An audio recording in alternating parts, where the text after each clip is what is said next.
be Tom Gandolfo. Calling balls and strikes for us, Mr. Mike Azzarella. And now, gentlemen, let's play ball.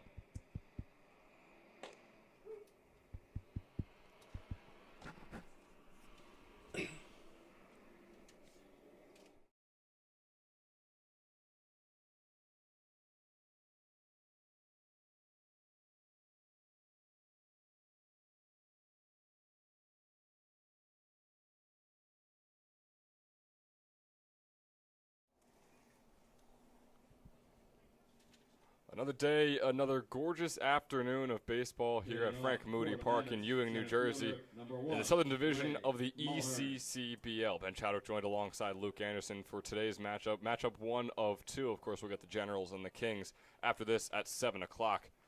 It's the Mammoths and the Capitals. Starting us off here with the Mammoths up at the plate. And up at the plate right now is Ryan Mulhern, guy who went 1 for 2 in his last time out with a walk and a strikeout, and that 1 out. Stolen 2 bases as well. This is a Mammoth squad that is looking for their first win on the season. Meanwhile, the Capitals, who sit comfortably at the top of the Southern Division of the ECCBL, look to improve to 3-0 with yet another win today. And Luke, the Mammoths are a team that have struggled mightily with the bat in their hands, and when they're up at the plate, have scored 1 run across 19 innings of baseball in their first 2 games. Is there anything as a coach that you would say, or as a former player yourself, your kind of mindset coming into a game like this where you're facing off against what looks to be a powerhouse in the Trenton Capitals? I think you just got to stay aggressive. Try and find a fastball early that you can drive. Don't wait and find one of those off-speed pitches that you might pop up on. Try and get aggressive early. Put some runs on the board. Yeah, Mulhern's got a 3-1 count. That one's going to be high, and he's going to take his base to start things off. So not a bad start for the Mammoths. Getting guys on base is something they have struggled with. Less than 10 total hits on the season. Yeah, it's always nice to get the lead runner on base, try and make something happen with your feet. Just getting someone on with no outs is always so pivotal, especially, like I just said, with a Mammoth squad that has struggled with them out in their hands. It's going to be Jake Pope coming up here. Just wrapped up his sophomore season with the Mercer County Community College Vikings and is now in the transfer portal looking for his next home. Pope has been outstanding in his 2 years with Mercer, an over .370 hitter in both seasons, freshman and sophomore.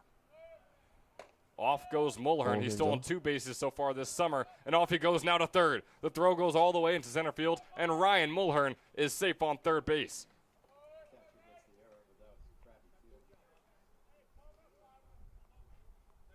Ryan Mulhern gets the stolen base over to second and advances to third on the error on Tyler Boraski, the catcher for the Capitals.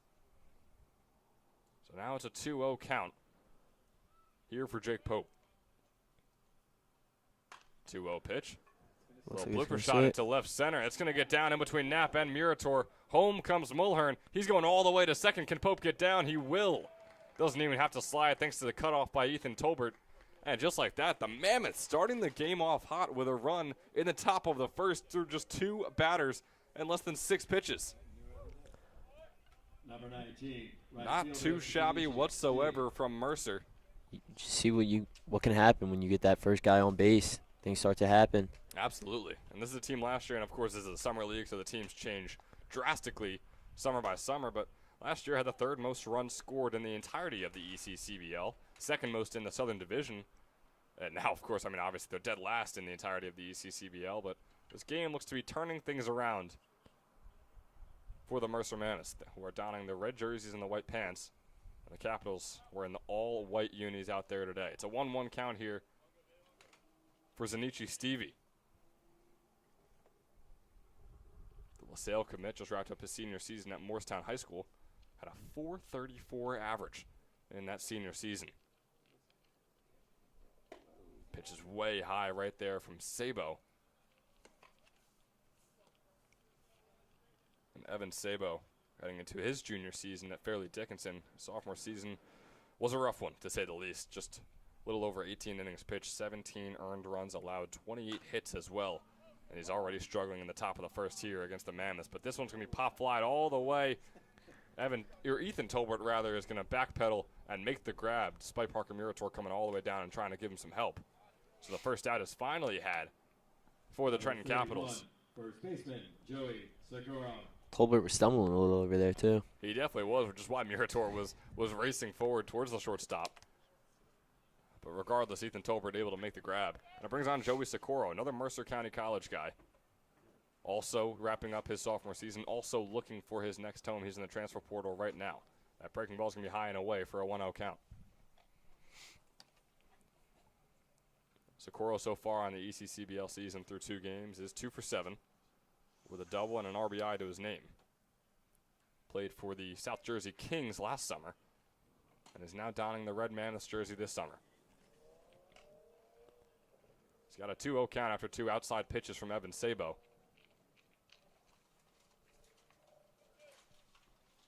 A couple of rising juniors going at it here with Pope on second. Swinging a miss there from Socorro, swinging for the fences.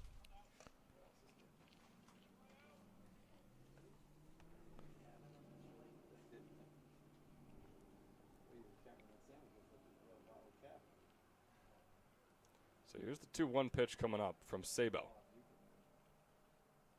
Fastball grounded right over to Dromboski. Dromboski looking for the double play, won't have it. Instead, he'll get the easy out at first to bring the second out on the board. Socorro grounding out there, and Pope having to stay put on second base. So man is finally putting, the Capitals rather, finally putting together a couple of outs. But boy, not before the Mammoths were able to tack on that 1 run, and are hoping to get at least 1 more before the inning concludes, with Pope over there in scoring position on second base.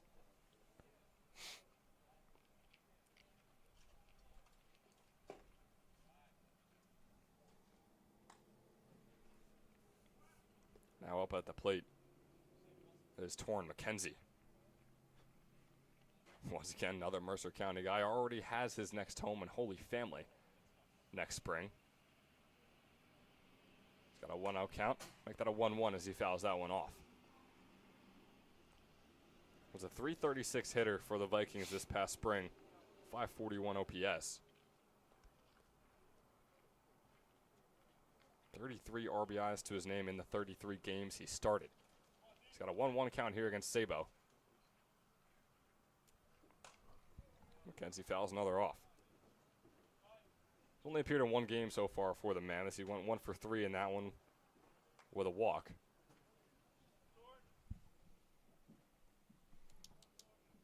He's got a 1-2 count here. Sabo's 20th pitch coming up.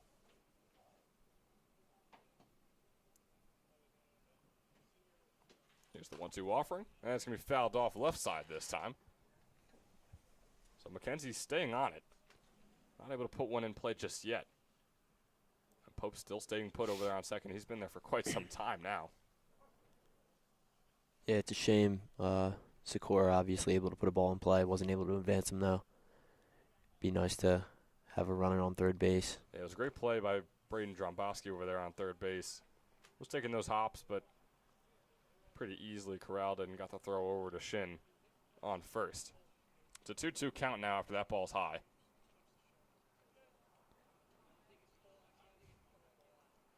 McKenzie standing at 6-2. Here's the 2-2 pitch. This one looks like it's going to be fouled off once again, and it will be.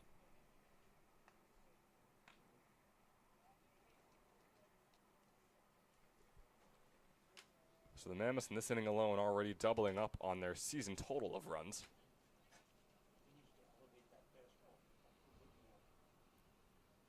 And here's the 2-2 offering coming up once again.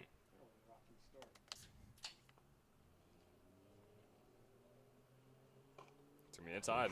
So inside that it's going to hit off the bat of McKenzie. They're going to say, will he be safe? He will not be. What a play. Off the bottom of the bat for Torrin McKenzie. It goes into play. So after actually swinging and fouling off 4 straight balls, the only one he's able to put in play is off the bottom of his bat. And once again, it's Braden Dromboski racing down, making the play, making the throw over to Shin. He makes the tag. And just like that, 3 straight outs after allowing those 2 initial hits and that first run to be scored. The Mammoths hold a 1-0 lead as the Capitals look to bounce right back.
Murator.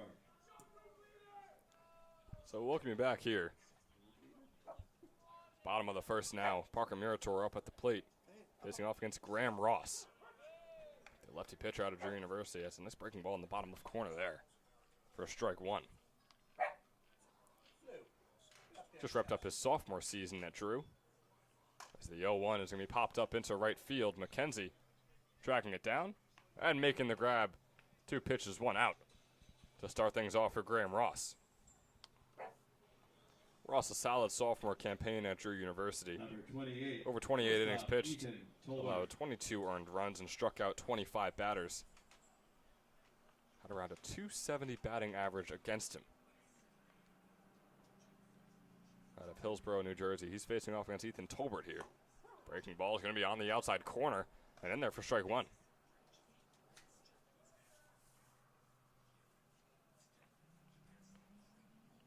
Tolbert heading to James Madison this coming year as he grounds this one right over to Vizzoni. Vizzoni makes the throw over just barely to Joey Socorro. He stretches out, makes the grab, and out number 2 is had.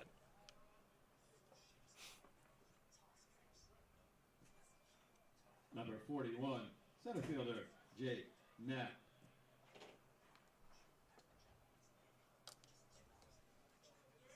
So on comes Jake Knapp. Another guy who's going to be looking to play for a new team this next spring. Bit of a different situation from Ethan Tolbert, who just graduated high school and is headed to James Madison for his first collegiate season. But Knapp just wrapped up his redshirt freshman season at Raritan Valley. And off goes the bat with the ball over to Joey Socorro. And just like that, 3 outs are had. Boy, the third out in both of these half innings has been quite a spectacular one, Luke. So, I mean, we had the ball go off the bottom of the bat and be grounded over to third base. We have that one grounded over to first base as the bat goes flying towards Socorro, the first baseman. But regardless, a very solid defensive inning for the Mammoths. An incredible inning for Graham Ross, who threw just 6 pitches right there. It's good efficiency by Ross there. Absolutely. Hope to go deep in this game. You could play a 9-inning game if you're going to keep up a 6-pitch inning pace. Of course, we assume he will not.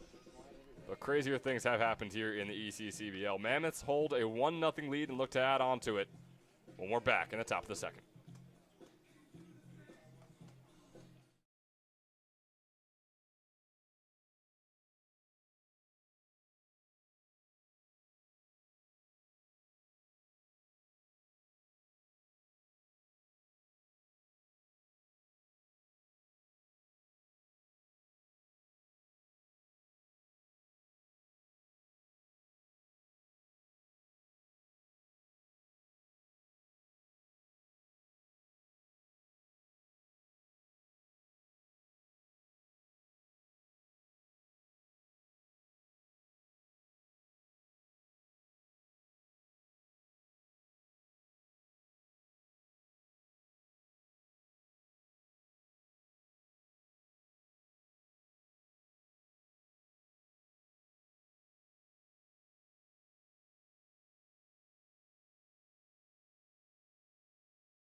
So top of the second here.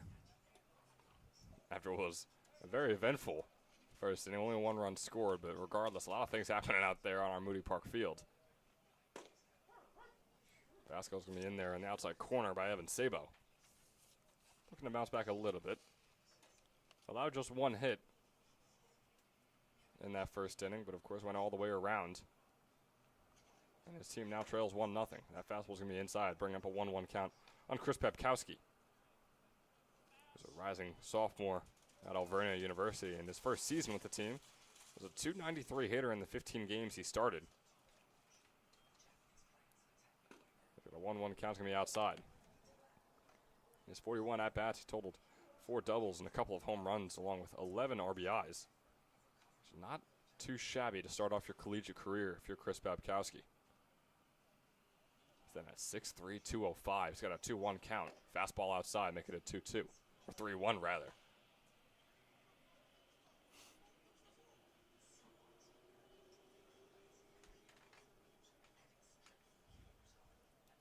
much warmer day than we had yesterday, where it was around the low 60s almost the entire day. Now in the mid 70s, and it's only going to get warmer here in southern New Jersey and throughout the entire state. We got a full count here on Babkowski.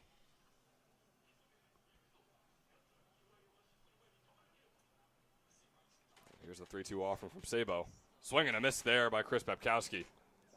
Or foul tip, rather. So he stays alive.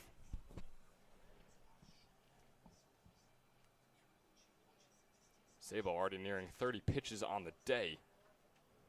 We're in the top of the second with no outs yet.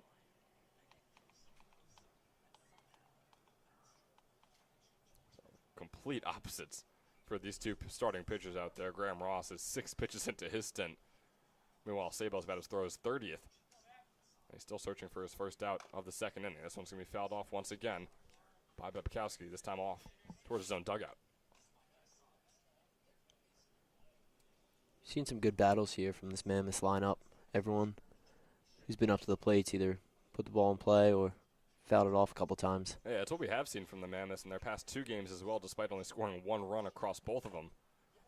They have these at-bats where they are battling with the pitcher and where they're able to make contact and, of course, get that pitch count up for Sabo right now and for pitchers they faced in those other 2 games as well. But, of course, their struggle was just getting runners all the way around, which they've already done so once in the top of the first, and hopefully can set a trend for them going forward. Here's the 3-2 once again. It's going to be high, and Babkowski will take his base.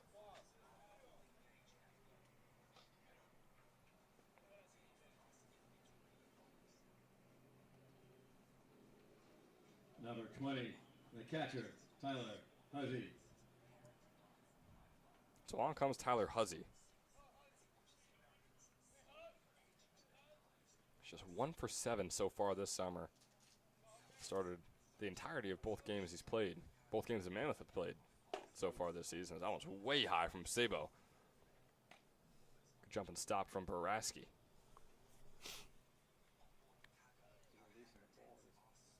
Mammoth's second inning in a row with a lead runner on base. Obviously, Babkowski's less likely to steal here than Mulhern is, but still. And Mulhern was able to get his way all the way over to third base, stole second, and had the error to advance him over to third. But regardless, like you said, same situation. See if they can repeat the outcome. Here's the 2-0. Huzzy swinging a miss there. Make it a 2-1. Nice pitch from Sabo. He's had those sparingly so far today, but a bit too far between each other. Here's the 2-1. Another swing and a miss from Huzzy.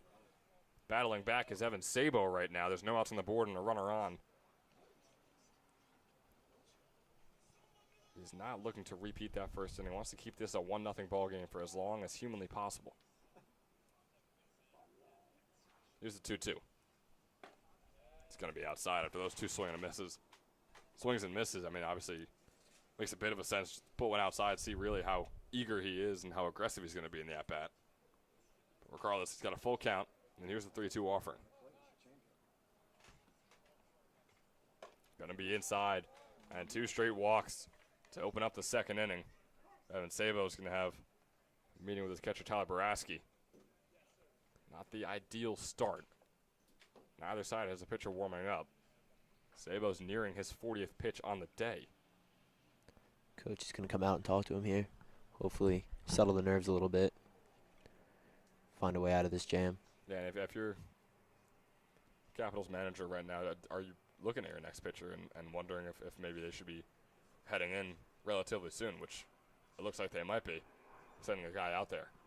I think through 40, you're fine. Obviously, it's not what you want your starting pitcher to go out and do, but no need to start throwing guys in. He's only let up that 1 run. Hopefully, he settles down a little bit, finds the strike zone, starts putting some balls in play. Lets his defense make some plays behind him. Yeah, and it looks like he was right there with Huzzy. The 2-0 count made it a 2-2 after those 2 swings and misses, but still unable to put things together to complete the at-bat and complete the out. Here's the first pitch for Bannon Brazel. Nice breaking ball in there for strike 1. Shin's up there on the grass. He's looking for a bunt. I don't know if Brazel's going to lay one down. He didn't attempt the first time. We'll will be the time to do it. No outs, runners on first and second. Fouls that one off. He's out here swinging. For an 0-2 count now.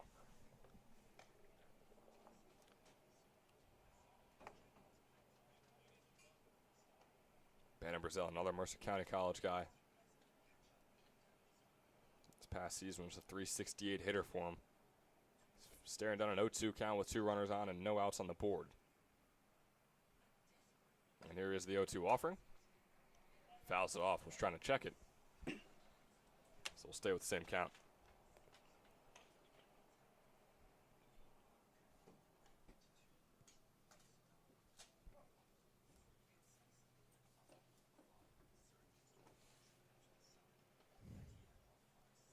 Here's the 0-2 once again. Breaking ball goes right to Dromboski, looking for the double play. He'll get it. Dromboski makes the catch, tosses things over to Gill at second, catches Pepkowski in the middle. Just like that, 2 outs are on the board.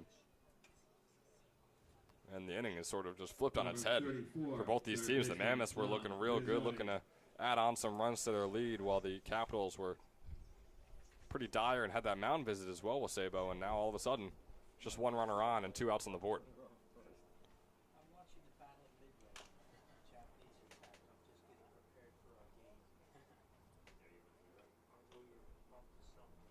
Now up at the plate is Dom Vizzoni. He fouls the first one off. Vizzoni heading into a sophomore season at Stockton University. His freshman campaign played 15 games, only started 2. 25 at-bats, in which he was just a 200 hitter in them. Got an 0-1 count, make it a 1-1 as that fastball is too low.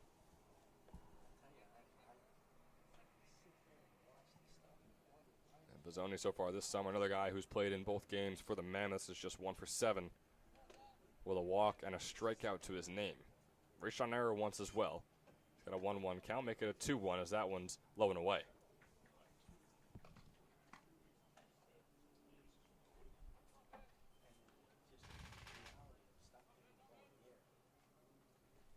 Sable's 45th pitch coming up right here. Wind blowing right to left. 2-1 swung on, gets past Dromboski and is out into left field. Murator is going to track it down. That'll be a ground ball single for Dom Vizzoni. Dromboski not happy with himself after that one. Just skipped right by his glove. He was down there and ready for it. Number 3, second baseman. Not ready enough. Maglioso. Still 2 outs on the board.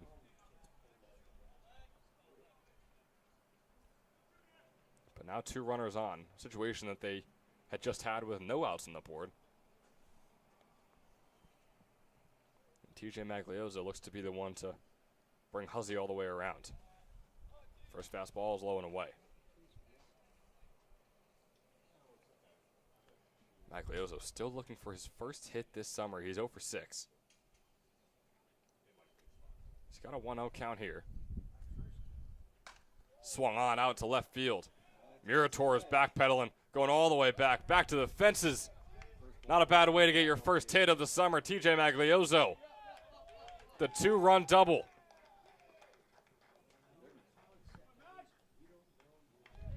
Maglioso and this Mammoths team. Where is this coming from? If you will, I mean, they have tripled their season total of runs now in the first 2 innings of this one.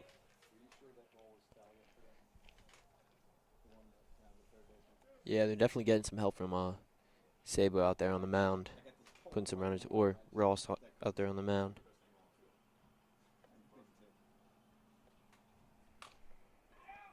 This one's going to be grounded by Ray Mulhern, and he'll be out after an easy pickup from Gill, and he'll throw over. So after the top of the second, the Mercer Mammoths keep piling it on. They keep working their way up.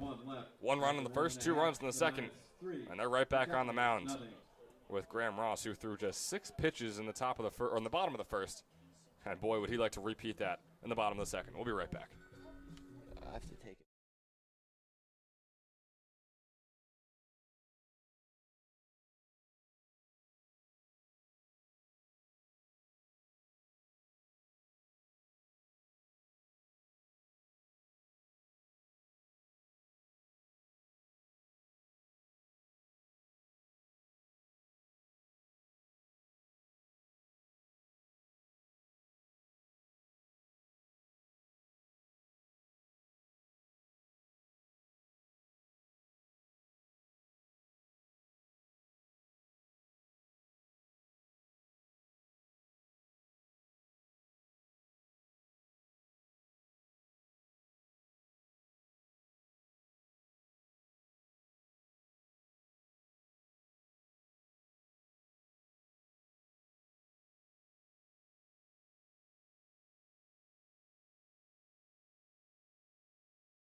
Strode.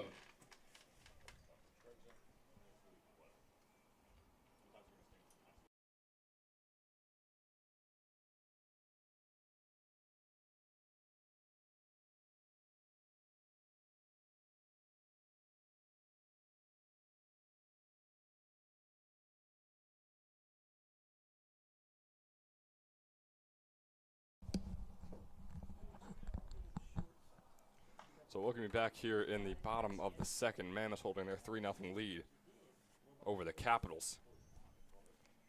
Jackson Scrow up at the plate, the righty hitter. Lines that one right over to Socorro, who doesn't have to move an inch. Puts his glove up to his face and makes the grab for out number 1. And boy, that is a guy that you don't mind getting out. He's just 1 for 2 so far this summer with a double. Got a strikeout and a walk to his name as well, so not a bad start as well. And you could say he's keeping the momentum going from spring with the D3 Rookie of the Year with his .442 average over at Haverford University.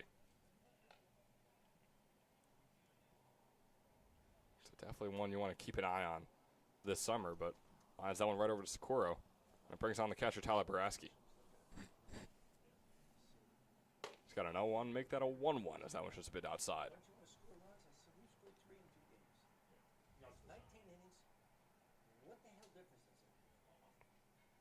Tyler Baraski, rising sophomore at Clarion University, takes that fastball high for a 2-1. Got a .239 average in his freshman season with a double and a home run. He struck out 22 times compared to just 7 walks. This one's going to be a bit of a bloop shot. All 3 guys running towards it. Mulhern lets it go past him, but grass is long enough out there where it just stays put. And so will Baraski on first base, getting the single. Getting on base for the first time today in his first plate appearance of the day. And so along comes Jaden Shin. Only played in 1 game. He went 0 for 4 in it. Looking to get on base for the first time this season. Takes a fastball outside for a 1-0.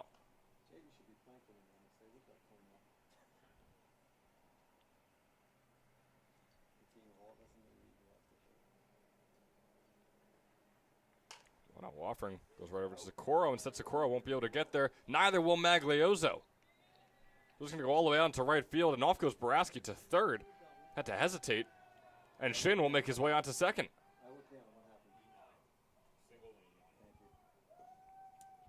So Jaden Shin gets the ground ball single out to right field, and he'll be able to advance onto second thanks to the error on Torrin McKenzie.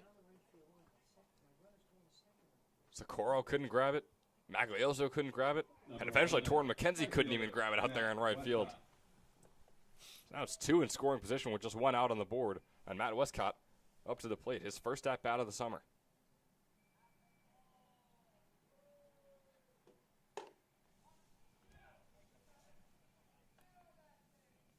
Wrapped up his freshman season at Moravian University.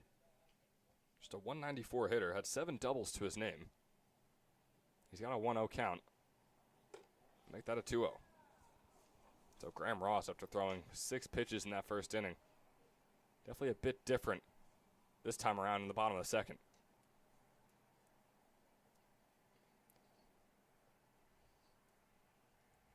One out on the board, 2-0 pitch. A fastball in the outside corner, make it a 2-1.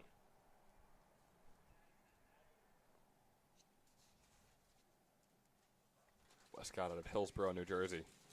One of what seems like dozens of kids out of Hillsborough, New Jersey, playing in the ECCBL this summer, as that fastball is going to be in there as well, making it a 2-2 count.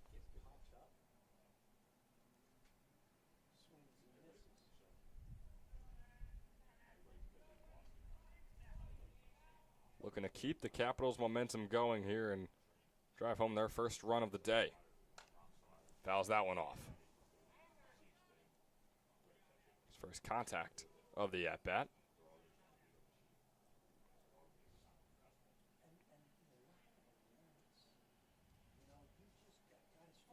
Westcott had 29 walks and 30 strikeouts in his freshman campaign.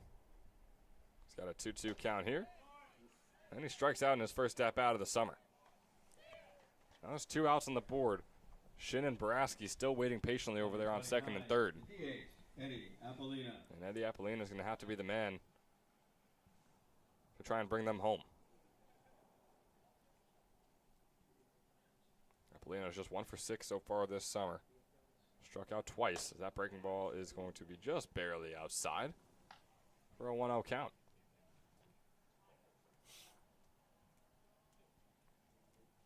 Rising junior Fairleigh Dickinson just saw 11 at-bats with them this past spring as he fouls that one off. And those 11 at-bats, got 1 hit, 1 single. Didn't walk a single time either. He's got 1 RBI and 1 hit by pitch and 6 strikeouts. He's got a 1-1 count after that foul ball, 2 outs on the board. That ball's going to be outside, make it a 2-1. Man is still holding on to that 3-0 lead, something they haven't been able to say yet this season. Even just haven't been able to say they've held a lead this season. Here's the 2-1. Fastball, swung and miss.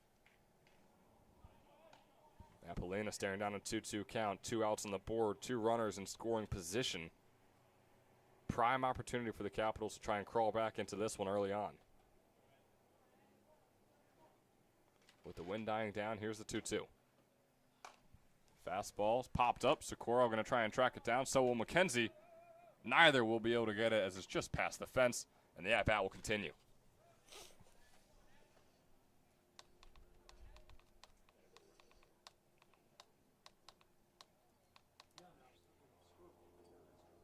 So Luke, with a long at-bat like this, mentally, what is a player going through, especially in the situation where you got 2 runners in scoring position? Drive a ball, pull one in the gap. Honestly, pull that ball down the third baseline over the head of Vizzoni. Both runs should score easily. Would be perfect. He's got a fastball outside there, so full count. 2 outs on the board, 2 in scoring position. Down by 3. It's only the second inning, so things aren't going to be too tense yet. But still could be massive runs later on. Here's the 3-2. Inside, walk, and load up the bases. It's a good at-bat there by Apollina. Obviously, you want to try and get those runners in, but getting on base doesn't hurt either. Oh, it absolutely was. And he's going to bring on Braden Dromboski.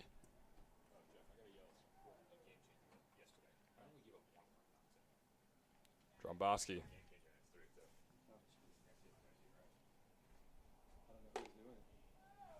Rising junior over at TCNJ.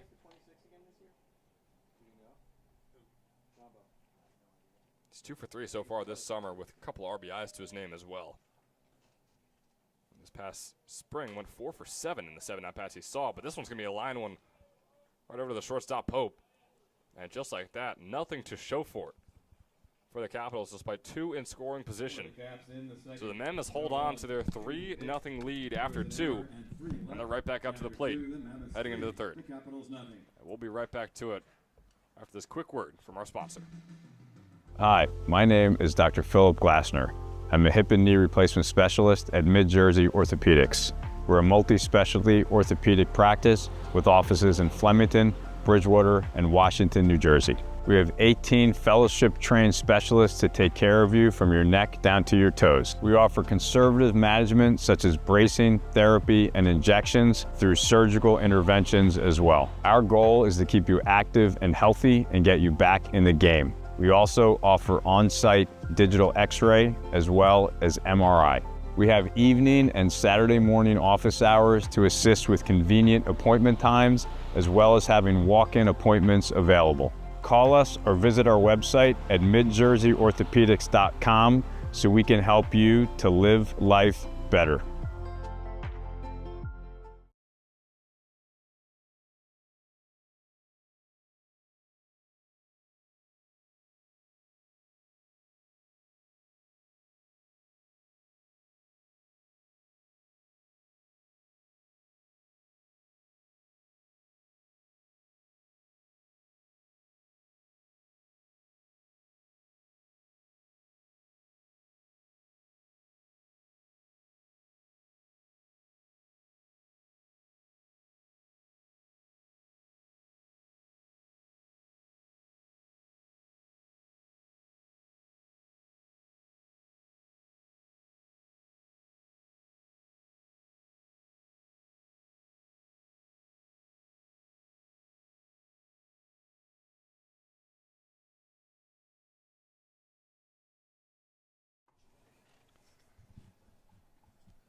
We'll be back here, top of the third.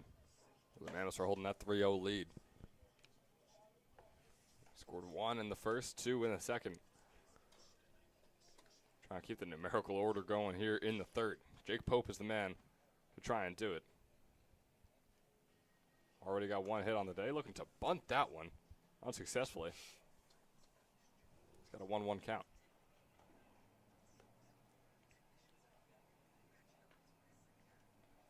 Had the double in his first at-bat. One of 2 doubles already for the Mammoths.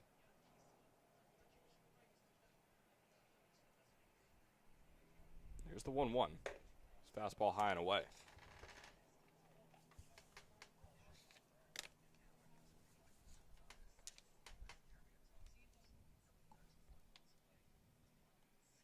Pope, one of the best hitters on that Mercer County Vikings team, is now he's got a 3-1, another fastball high and away.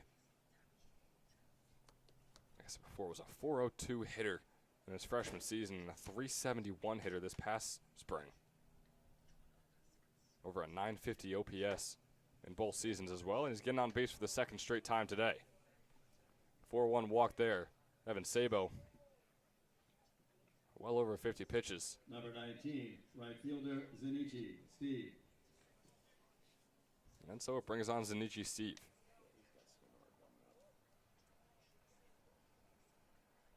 Another really impressive hitter this past spring who looks to continue it here in the summer.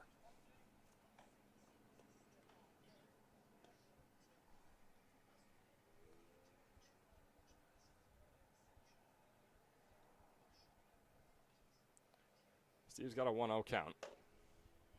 I make it a 2-0. He's got Pope over there on first. Pope stole 32 bases for Mercer County this past spring, a team high. He's dangerous over there. Still hasn't gone just yet. It's a 3-0 count. If that breaking ball is going to be outside for Sabo. There is a pitcher warming up for the Capitals out past left field. Just got to wonder when we might see him. Here's the 3-0. Swing and a miss there from Steve. He's got a 3-1 count.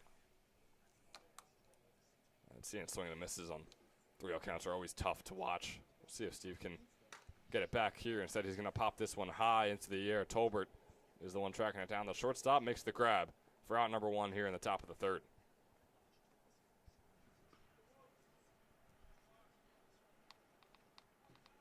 Number 31. So Pope's still over there on Joey first. Socorro. 1 out on the board, and now Joey Socorro up at the plate. Another one of many Mercer County players on this Mammoth squad.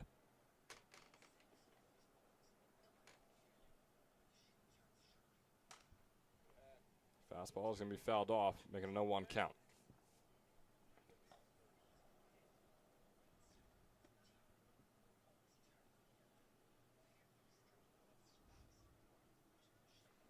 Still no strikeouts on the day for Sabo either here in the third. Only 1 strikeout in total that Ross was able to get. And he faced off against Westcott.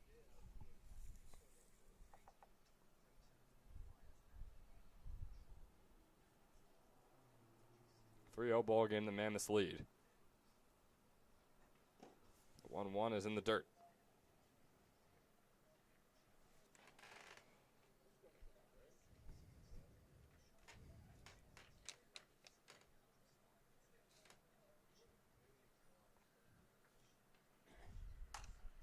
Socorro out into right center, tracked down by Knapp. Knapp makes the grab, and 2 outs are on the board here.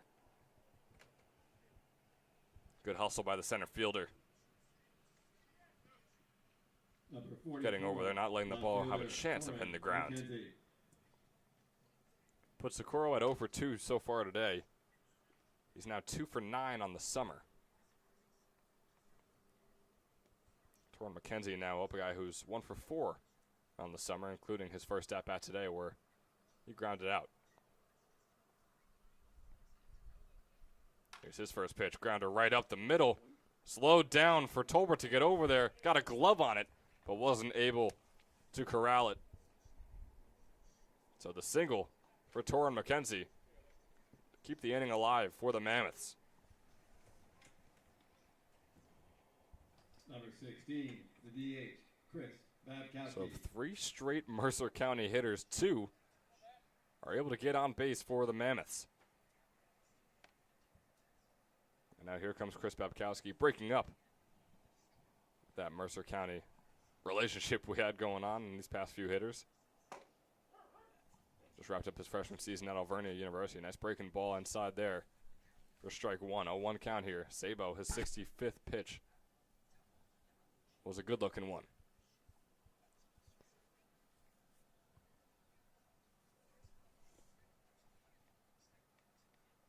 The 0-1 with 2 runners on. Another one that's going to be in there. So Sabo starting to piece things together. Well, 3 combined runs in his first 2 innings, 1 in the first, 2 in the second. Got 2 outs and none allowed so far here in the third. But that wild pitch is going to go past Baraski. Pope is going to advance to third. McKenzie onto second. And now, just as the Capitals had in the bottom of the second, the Mammoths have 2 runners in scoring position with 2 outs on the board.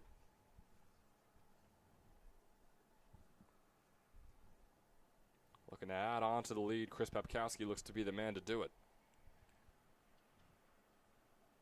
Walked in his first at-bat. He's got a 1-2 count here. He's going to have to battle back if he looks for another one. Instead, he'll take a base another way. Hits right off his left shoulder and load up the bases. Again, just like the Capitals did in the bottom of the second.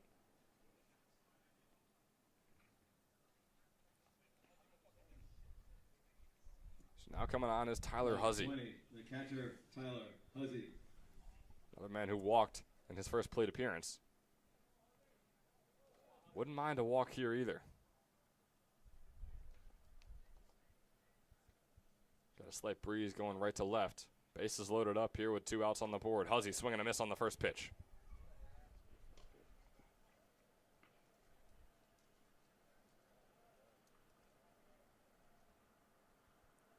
Boy, when those Sabo pitches look good, they really do look good. But of course, they sprinkled in some of those hit by pitches, low in the dirt, wild pitches, as that one's foul just barely on the left field line.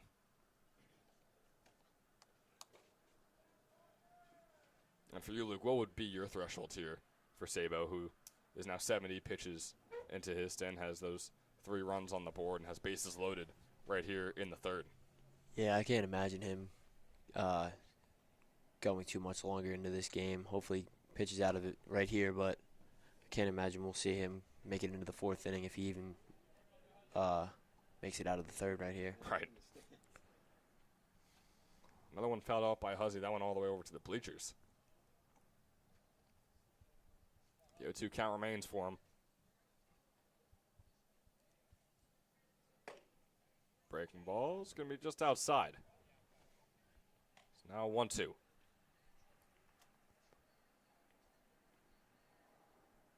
Tyler Huzzy just wrapped up his high school career.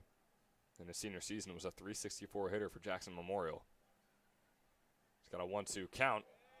Checked himself and did a good job of it. 2-2 as that one's in the dirt. Huzzy heading over to NJIT in the fall. Here's the 2-2.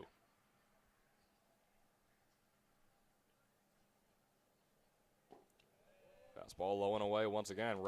Make it a full count with the bases loaded. Pope on third, McKenzie on second, Babkowski on first.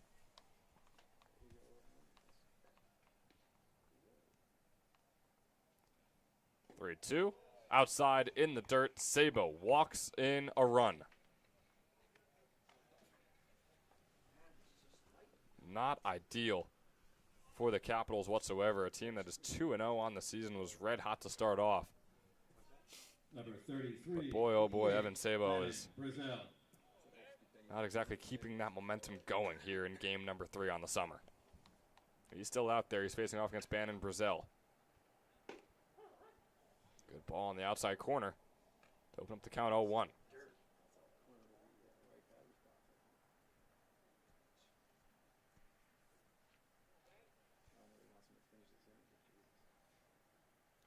Mammoths lead 4-0. This one from Brazel, grounded right over to Dromboski. Was able to snag it up, walk over to third base, and get the third out of the inning, but not before the Mammoths have their third straight inning with a run. The team who scored 1 run across 19 innings to start off the season now has 4 through 3 in game number 3 against the Trenton Capitals, a team who looked red hot and are 2-0 on the year. Mammoths 4, Capitals nothing. They look to change that coming up in the bottom of the third.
Just like that, we're right back here, bottom of the third. Jack Gill up at the plate for the Capitals. Graham Ross back on the mound for the Mammoths. Good ball to start off. It's an 0-1. This one will be grounded right over to Socorro. He's able to easily grab it right up against his torso. Steps on first, and the first out is had. Very similar start to that first inning that Ross had, where again he threw those 6 pitches. 2 pitches in, 1 out. Number 44. I was going to bring on Parker Murator.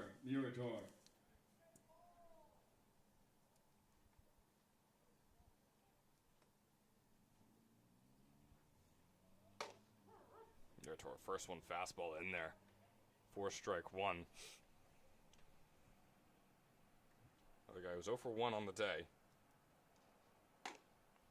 That one's going to be outside, make it a 1-1 count.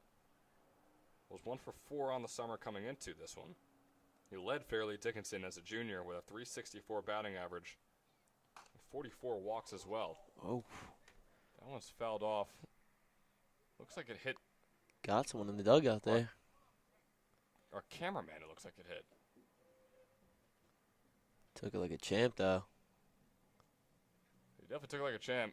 Took the hat off him, though. Backwards hat fell off. You hope the camera's okay, of course, along with him. Ball was fouled off with some speed to it. Team's checking in on him. Yeah, I mean, that is one that I didn't have the greatest angle of up here in the booth. But just off the reactions from both dugouts, seemed a bit scary, but it looks like everything is going to be all right down there. He's all good, we're all good, players are all good, and we resume play with this 1-2 count for Parker Murator. Fouls that one off. Similar spot, bit higher this time, which I'm sure our cameraman is very happy about.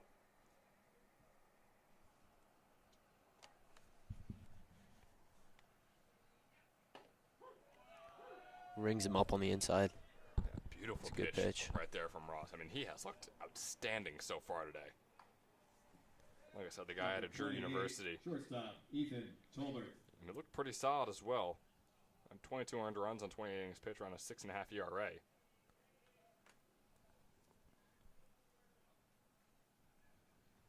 Now facing off against Ethan Tolbert. First one's fastball, fouled off. That's the thing. I mean, he's just painting the strike zone. So, yeah, sure, these guys are getting these fouls, but if they're ever waiting and hoping for a ball, it's not happening too often with the way Ross is pitching. No, Ross definitely been finding the strike zone pretty well. And obviously he struggled a little bit last inning, but that 6-pitch first inning keeps his pitch count relatively low. Yeah. Entering here. Bit of an announcer jinx there as he almost hits Tolbert on that next pitch right after we're talking about the strike zone and how well he's been at finding it. But here's the 1-1, breaking ball just a bit outside, make it a 2-1 count. Ross's 40th pitch coming up right here. Not bad at all with 2 outs in the bottom of the 3rd. Here's the 2-1. Fastball going to be inside. Bring up a 3-1. 3 straight balls after the props to his finding the strike zone. Yeah. We'll take this one on the chin. Only allowed 1 walk so far today, and he still has only allowed 1 walk. Pope was racing towards it, and from our angle up here, looked like he had a shot at it, but obviously he knows better than we do. Just kind of put that glove down, let it go into left center. So the hit for Ethan Tolbert, his first of the day. Number 41, center fielder Jake Knapp. And his second of the summer. He's now 2 for 4. He's on base with 2 outs on the board. Jake Knapp back up at the plate. Another guy who's looking to get on base for the first time today. Wind still blowing right to left. Fastball's going to be outside, but called strike 1. Being down 4, you got to think that they're looking to get Tolbert in scoring position here. See how he's running. Hopefully, Knapp puts a ball in play and Tolbert scores off of it. Yeah, a guy who stole 12 bases at Morristown High School this past spring in his senior season. Was an excellent hitter for them, a solid base runner as well. But right now it's an 0-2 count on Knapp. He's got to battle back himself. They're going to check Tolbert over there on first. Nothing to it. Ross's 45th pitch of the day coming up here. Here's the 0-2.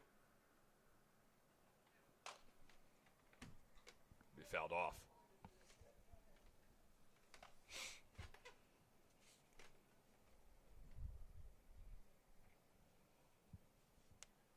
Jake Knapp, one of these guys looking for his next home.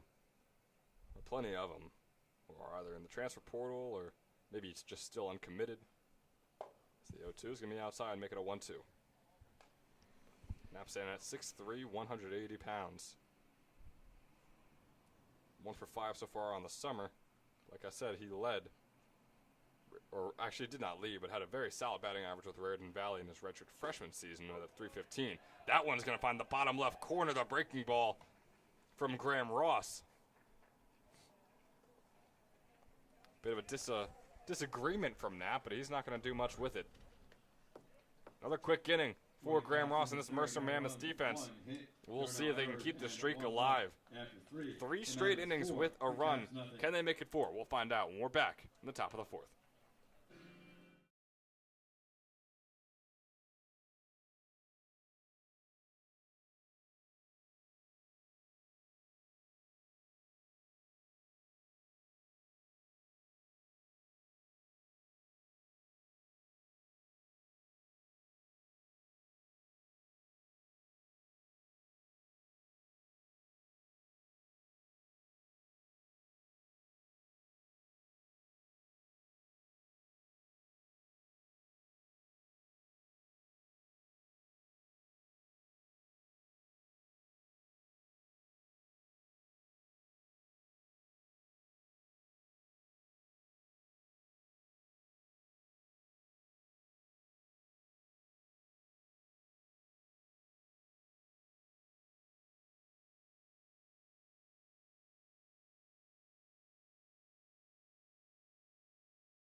And leading off for the Mammoths, their third baseman, number 34, Dom. So looking back here, starting off the fourth inning of work for both these teams, and the first inning of work for the new pitcher Trenton out there for the Trenton Capitals. First pitch is going to be low, fastball in the dirt, as he's facing off against Dom Bozzoni, who's looking for his second straight hit of the day.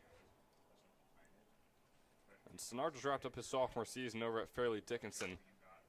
As this one from Bozzoni is skied up. Tolbert tracking it down. Tolbert makes the grab. Mirator and Knapp were there to help if he needed it. He did not. One out on the board for the Mammoths. Number 3. And Stannard pitched 20 in a third inning. This past spring had a 5.31 ERA thanks to the 12 earned runs he gave up. Had 18 strikeouts and 13 walks to his name. He's facing off against TJ Magliozzo here. Another guy with a double. Had that one earlier. Yeah, Magliozzo put a good swing on that ball last time he was up here. Drove it pretty far, got over the head of the left fielder. Drove in those 2 runs. That was not a bad way to get your first hit of the summer. He was 0 for 6 coming into today. Almost takes 3 straight breaking balls for a 3-pitch looking strikeout. But instead, after those first 2, it'll be a 1-2 count. As that one's inside. Here's the 1-2 pitch. It's going to look like it's going to be fouled off. It will be. So the 1-2 will remain.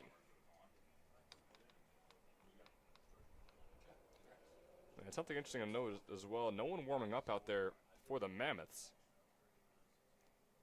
Ross is only 47 pitches into his stint, so I suppose it makes sense. It looks like we're going to be seeing him for 1, probably 2 more innings. They had someone out there earlier. I don't know if he was just up and they'll come right in. getting a quick pen, but he's not out there anymore. Graham Ross has definitely been playing well to earn some more innings of work. But again, with summer ball, you never know what the decision might be. As TJ Magliozzo finds the gap between third and short for his second straight hit of the day. Boy, Magliozzo is flipping the script on his own name, along with the entire Mammoth team today. They have been looking incredible offensively, and Magliozzo finds himself on first. Number 1, center fielder, Ray Mulhern. Back to the top of the order, Ray Mulhern.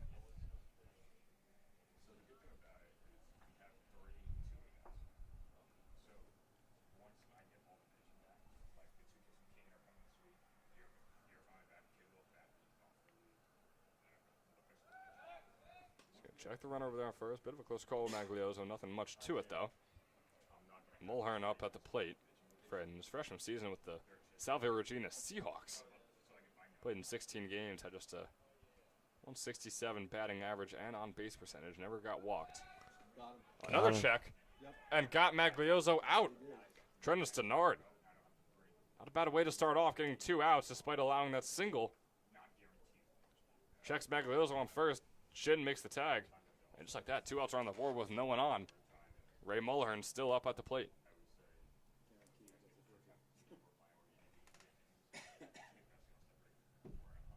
Here's Mulhern's pitch, first pitch as well. Although he's been up in that box for quite some time.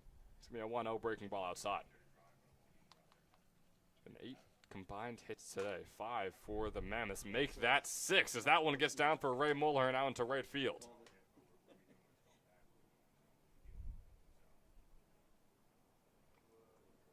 Ray Mulhern getting on base for the first time today. Third time this season, I should say. Second hit of the summer. Number 5, shortstop, Jake Pope. Not a bad start for the leadoff hitter. We got Jake Pope coming up here.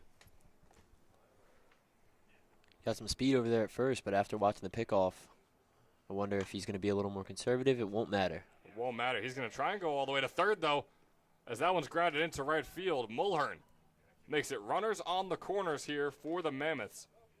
Not a bad 2-out rally. They had Magliozzo over there on first with 1 out. He gets caught. Just like that, Ray Mulhern and company. Number 19, that being right fielder, Jack Pope. Jake Pope, rather. Put runners on the corners. It's good aggressive base running from Mulhern, yeah. Absolutely. Well, you were just talking about it, too, about how, it didn't matter after the hit was made, but regardless, he was aggressively rounding second and That's why he's able to make his way over there on third. So 1-0 count here for Steve. Zanichi Steve is 1 for 6 on the summer. Was an excellent hitter in his senior season at Morristown. He's just looking to keep that same groove going here on these Red Mammoths jerseys in Ewing Township, New Jersey. There's the 1-1 counter for he swung and missed on that one. And he fouled that one off. Just barely making contact with the very end of his bat.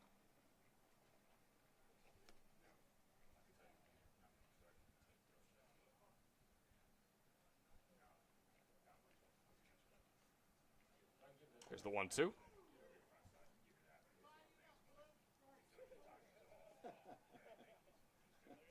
That's got to be a foul tip. So our home plate umpire having a bit of a laugh with that one.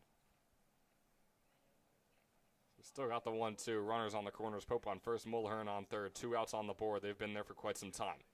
Fastball finds the gap into right field again. Boy, Westcott is getting his work cut out for him out there as the 2-out rally brings home another for the Mammoths. Make that 4 straight innings with a run after going 19 innings and only being able to post 1 through their first 2 games this summer. Number 31. Not a bad way to bounce back. They lead 5-0 over the Capitals now with Pope on second and Steve on first.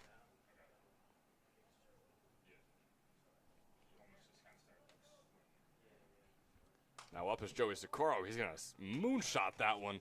Will it stay in play? It will not. It's going to be a foul ball off into that parking lot, which again, if you park out there, it's at your own risk. So it's going to bring up an 0-1 count here for Joey Socorro. Played for the Kings last summer. Now with the Mammoths.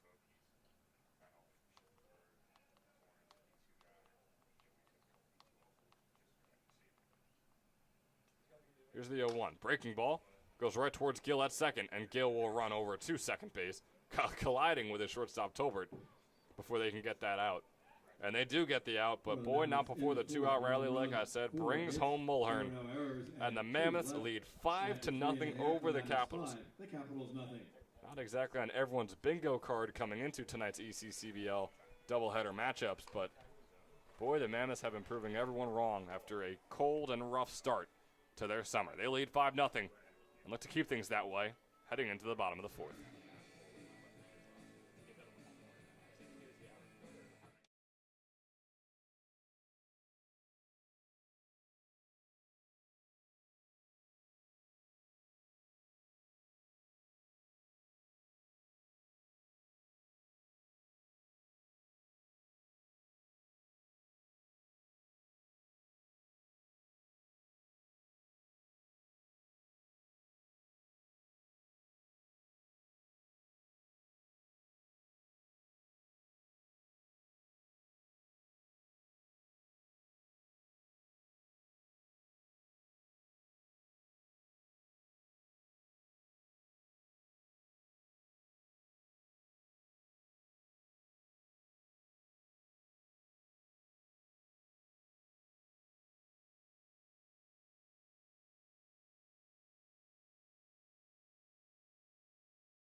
Back here in the bottom of the 4th, Jackson Scrow up at the plate. For the Capitals, the EH, number 12. Jackson Dangerous hitter Scrow. whose 1 hit so far this summer was a double. Boy, we've been singing his praises every time he's been up at the plate so far this summer, and rightfully so. Second team All-American in Division III, the Rookie of the Year this past spring, all Region 5 first team, Centennial Conference first team. That is, of course, because of his .442 average with Haverford University, along with his 11 doubles, 11 home runs, 43 RBIs, 30 runs scored, all of those leading Haverford just as a freshman. He's got a 1-2 count against Ross here. His 50th pitch coming up. Fastball outside, bring up a 2-2.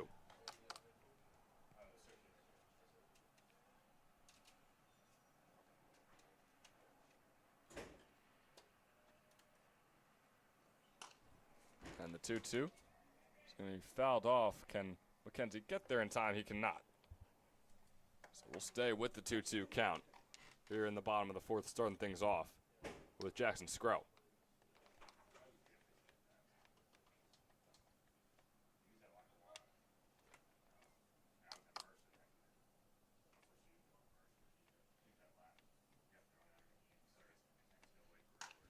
Two grounded right over to Pope, and Pope makes the throw over to first, and the first out is had here in the bottom of the fourth. Jackson Scrow now 0 for 2 on the day. 2 big outs, like I said, for Ross to get. Definitely a guy you don't want to allow on the base. Definitely a guy you don't even want to be seeing over there in the batter's box.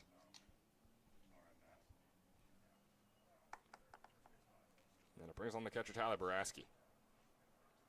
Another guy who just wrapped up his freshman season. He's over there at Clarion University.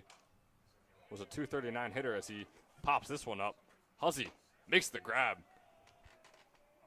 Bit of a backwards one-hander right there. But regardless, 2 outs on the board. Boy, the Mammoths have just been outstanding so far today. Sure, they allowed those 3 hits, but boy, you compare that to those first 2 games. Not too shabby from Mercer so far.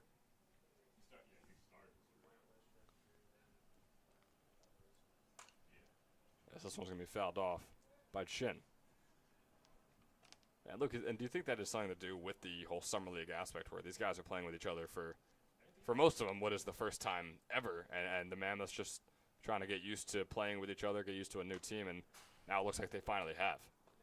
Yeah, I think it definitely takes some adjusting. Obviously, the Mammoths have a bunch of those Mercer County College guys, but just that there's so much more to a team than that, and it takes a little bit of adjustments, getting used to the pitching, used to coaching, used to having players at different positions. So, absolutely. Yeah, it's definitely an adjustment to make. And a guy who's made the adjustment swimmingly so far this summer, Graham Ross, getting the fastball strikeout, 3-pitch strikeout against Jaden Shin there to close out the fourth inning. Another quick one for Ross. He's just 57 pitches into his stint, and he's already through 4 innings. Mammoth holding a 5-0 Mammoth lead, you could say, as we head into the 5th. We'll see you there.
Just like that, we're right back here in the 5th inning. Trenton Stenard back on the mound for the Capitals. Was able to hold the Mammoths to just 1 run scored in his first inning of work in the 4th, which if you told someone that before today wouldn't sound like that great of an accomplishment. But today, I mean, it really has been. Stenard, 2 pitches. This one when he grounded over to the third baseman, Dromboski, whose throw is going to be all the way in there. What a play by Shin, making the stretch out, getting Torrin McKenzie out. Incredible stretch. by the rising sophomore from Cornell. Dromboski struggled with the throw over, but boy, it did not matter with a guy like Shin.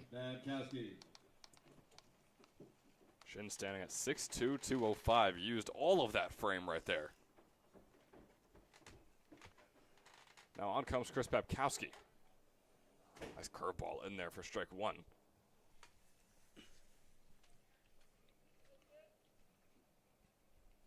Babkowski has gotten on base both times he's seen the plate so far today. This one's going to be fouled off. He's been walked, he's been hit. Can he get on by a hit now? We shall see. Already his third plate appearance in just the top of the fifth.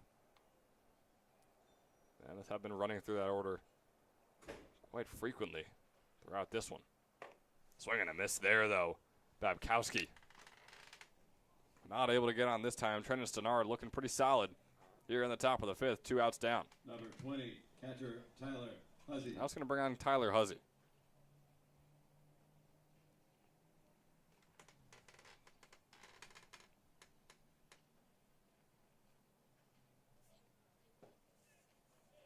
Huzzy takes the first one inside for ball one.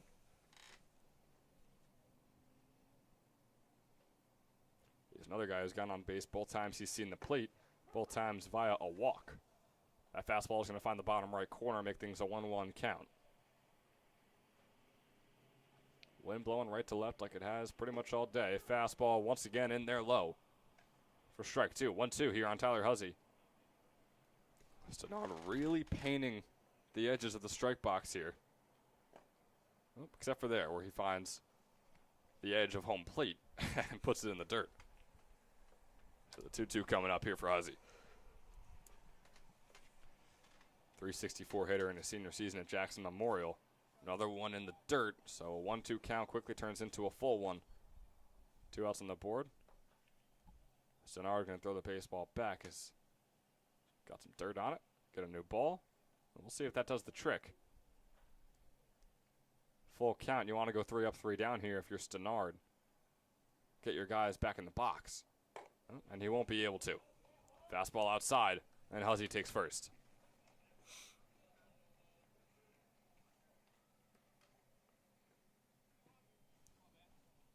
Stenard's first walk of the day.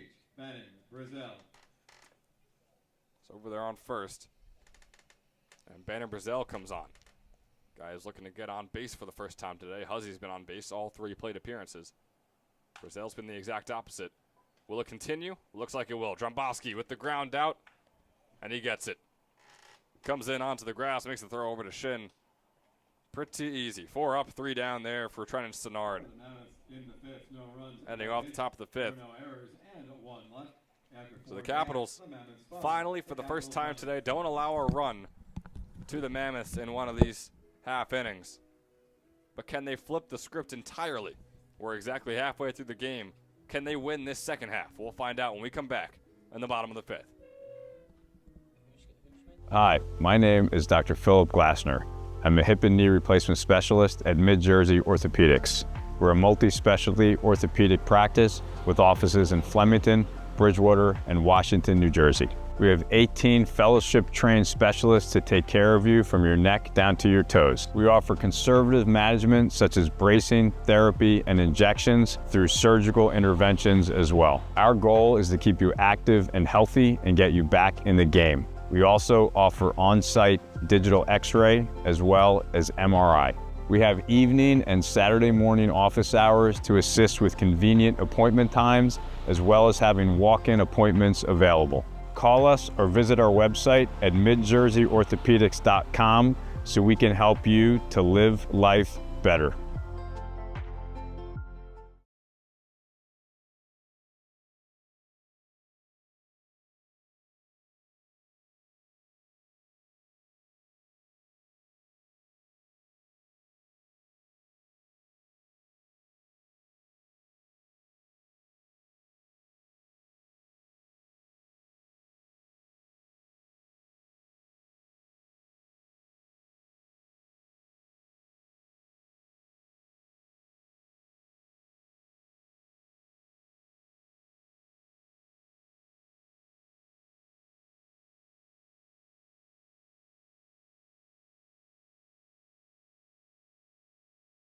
right fielder, number 11, Matt Westcott. Back here in the bottom of the fifth, Matt Westcott up to the plate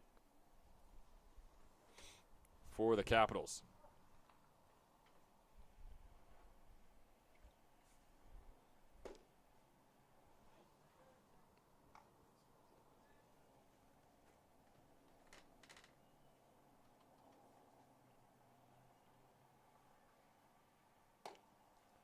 Westcott has struck out and been walked in his first two plate appearances. He's got a 2-0 count here against Graham Ross, who's just 60 pitches in now, and the fastball is going to find the bottom left corner for strike one. Boy, Ross has just been fantastic so far for the Mammoths.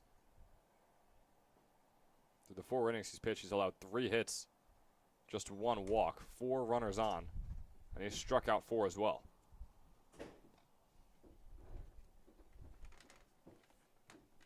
Looking to strike out 5 right here. He's got a 2-2 count against Westcott.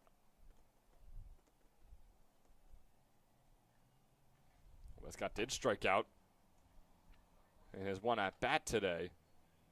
Well, that breaking ball was close, but it's going to bring up a 3-2.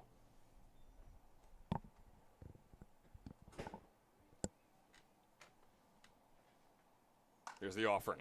Out into left field. Whoa. Stevie. Unable to make the grab. Instead, that was the man named Torrin McKenzie out there in left field.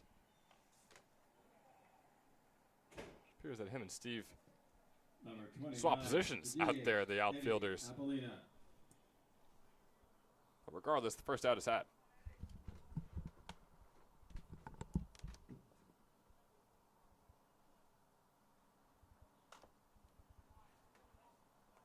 You know how to do it.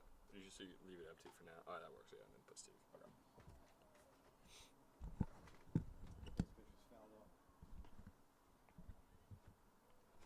Eddie Appolina up at the plate. Another guy who's gone on base in 2 of his plate appearances thanks to 2 walks. Swing and a miss there. First pitch was fouled off. Swung on the second. Nothing to it. He's got a 0-2 count with 1 out on the board.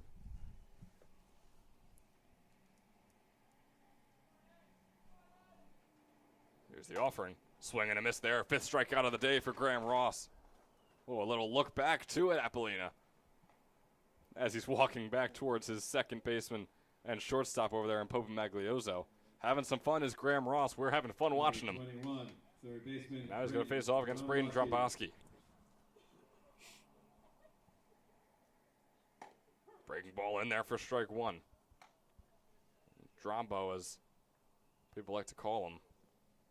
Looking to get on base still first to him today. Breaking ball's going to be outside that time. Very similar pitches. 1-1 count.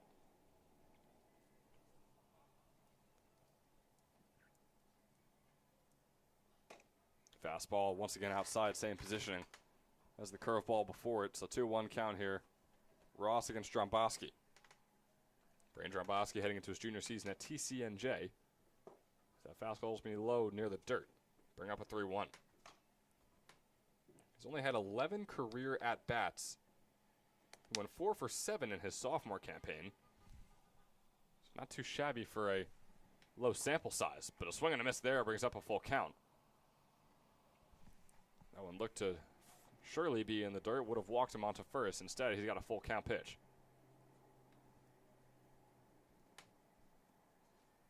Here's the 3-2 offering from Ross. Swung on, grounder over to Vizzoni. Dom Vizzoni makes the throw to first, and Joey Sakuro secures it. Graham Ross, have yourself a day. The Mammoths have been all over it. Through 5 innings, they lead 5-0 over the undefeated Trenton Capitals. Sure, we're only 3 games into the season, but impressive nonetheless. Mammoths 5, Capitals nothing, heading into the 6th.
Dom Vizzoni.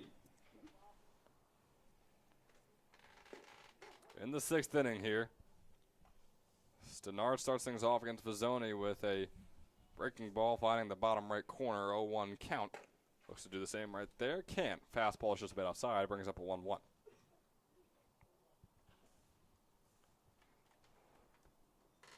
The Mammoths just had their first scoreless inning in the 5th. Broke up 4 straight with at least 1 run to start the game and had that 2-run second inning, which is why they hold their 5-0 lead. That one fouled off. It's going to be a 2-2 count here for Vizzoni.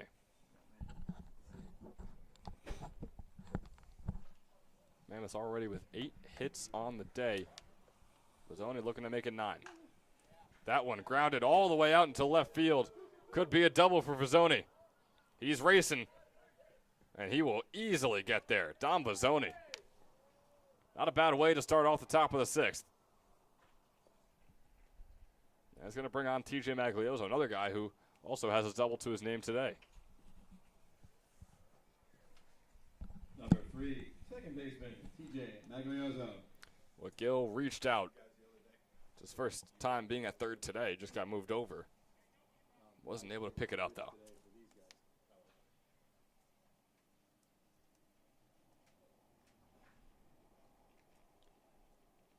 So now with Vizzoni on second. And that ball in the dirt. Baraski chasing it down, staying in front of it the whole time, so Vizzoni not able to advance.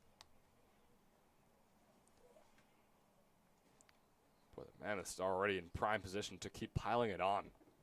It's not exactly a phrase I thought I'd be saying coming into this one, but it's the situation we find ourselves in now. Yeah, just the entire game, it's been a struggle for the Capitals to get the Mammoths out.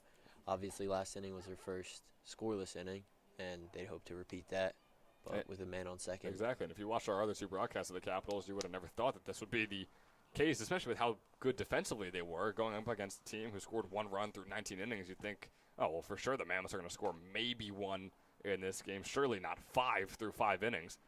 But here we are. TJ Maglioso up at the plate. He's got a 2-1 count, runner on second.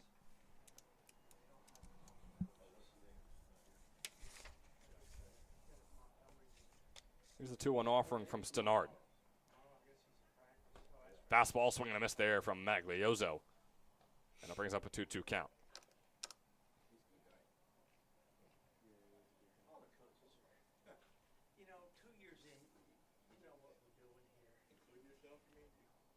TJ Maglioso's 2 for 2 on the day, looking to go 3 for 3. Fouls that one off.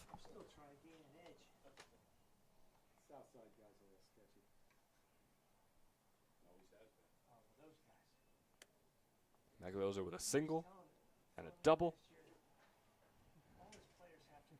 Can he continue on the cycle right here? We'll see. Breaking ball is outside. We got a full count.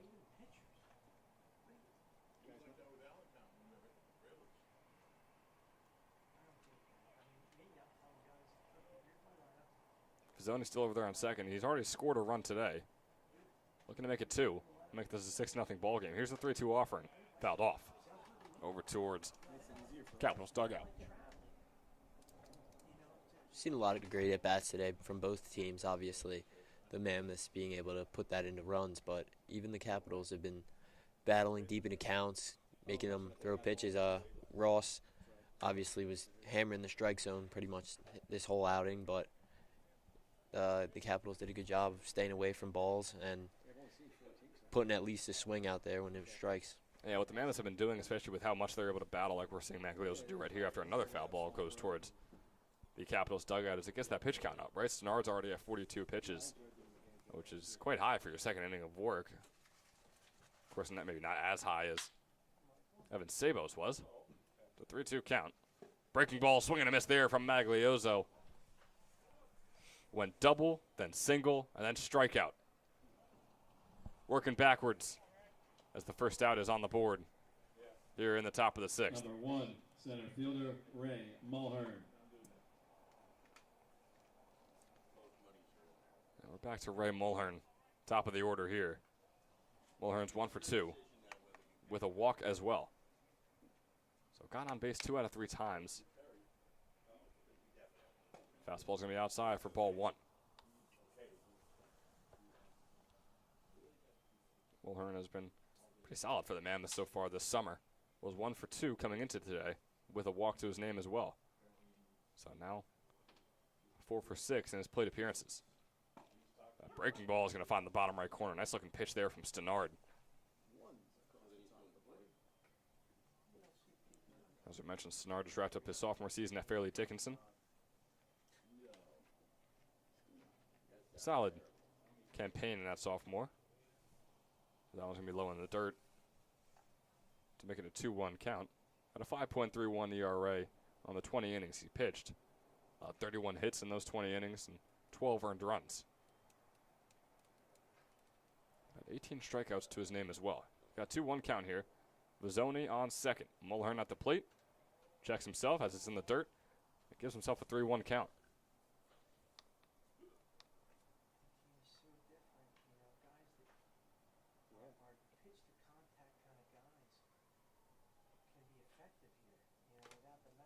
Here's the 3-1. Swung on.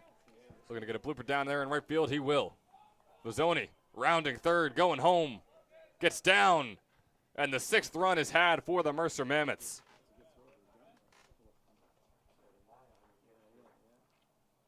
Six runs through 6 innings after 1 run through 19 heading into today. Mercer Mammoths just flipping the script on its head. Shaking off the rough 2-game start they had to the season. And they're right back into old form. Had the 2nd best record in the Southern Division last summer. And are really looking to get back on that track here in 2025. Jake Pope up at the plate, another guy who is 2 for 2, similar to TJ Magliozzo. Doesn't want to look for the same result Magliozzo just had, isn't looking for that strikeout. Instead, he'll try and ground this one out into right field. Not able to, Wright gets in the way of it, but regardless, he's able to get to first pretty safely. Wright got in front of it, kept it in between his legs the entire time as he was sitting in the dirt. Couldn't corral it in time to make the throw over to Shin. So Pope is safe on first, Mulhern safe on second. Yeah, smart play by there from Wright, holding on to that ball. Obviously couldn't get his feet right under him. Didn't want to have a chance of throwing it away, letting Mulhern get to 3. Obviously, with Mulhern's speed, he would have definitely tried to stretch that as much as he could. And it's so easy. I mean, I'm sure since he's so close as this one from Steve is going to go, and Wright makes the play there, looking for the double. They won't get it. So Pope is going to be out at second. Wright makes a fielder's choice, tossing it over to Tolbert. And boy, he made up for that previous play, which, I mean, again, doesn't even, not even to say that it was a bad play by him. He got the ball in front of him the entire time, but he's able to get the out this time. And there's now 2 on the board. The Mammoths have runners in the corners.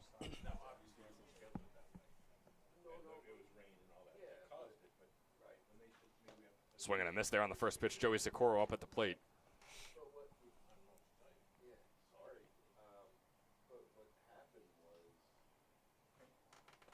Steve on first, Mulhern on third. The 0-1 offering from Stenard. Instead, he'll check. Steve is going to be caught out on first. Steve just sort of walking into the tag there, just accepting his fate. And just like that, only 1 run will be scored for the Mammoths, but they're right back on track. 4 straight innings with a run, 5th inning, nothing to it, and they're right back with another run here in the 6th. They lead 6-0 heading into the bottom.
Looking back here, bottom of the 6th. The new pitcher out there for the Mammoths. It's going to be Anthony Ungaro. His team's leading 6-0. He's been thrown into a pretty solid situation, you could say.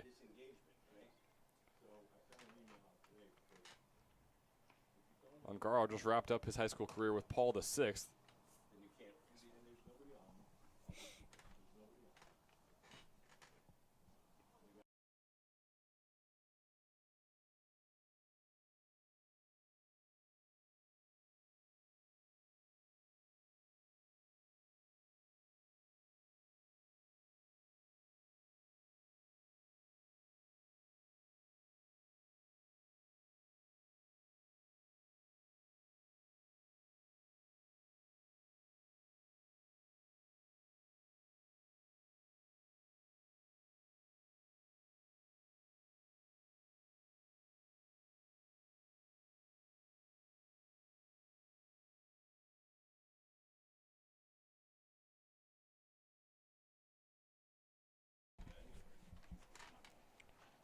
Sorry about the quick pause, but we're right back. It was a gorgeous grab out in the outfield from Ryan Mulhern, coming all the way in, sliding in to make the catch.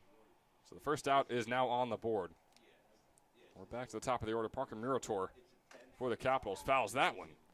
And he's facing an 0-2 count already. As I was saying before, new pitcher out there for the Mammoths. Anthony Ungaro wrapped up his high school career with Paul VI.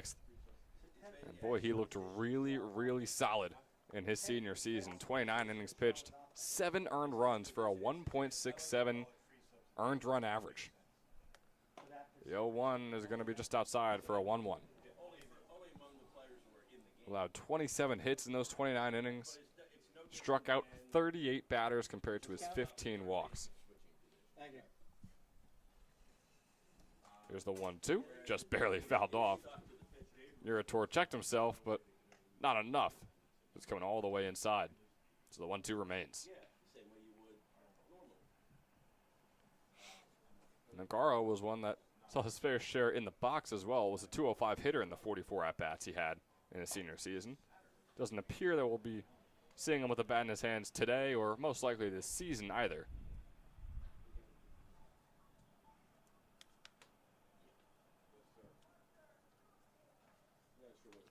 Fastball is going to be inside, and just a 1-2 count turning into a 3-2 all of a sudden. Anthony Ungaro heading to Stockton University for his freshman season. 3-2 pitch is fouled off once again by Parker Murator.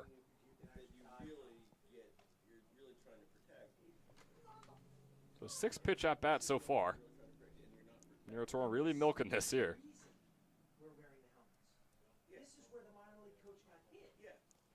3-2, swing and a miss there from Murator. He's now 0 for 3 on the day. Parker Murator, his second strikeout on 3 at-bats. Number 28, shortstop, Ethan. Not exactly the greatest Monday afternoon for him.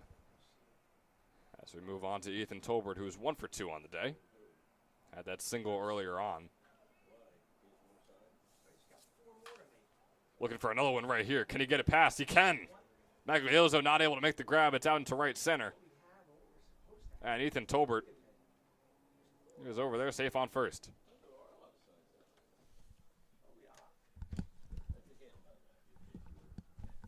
Number 41, center fielder, Jake Knapp.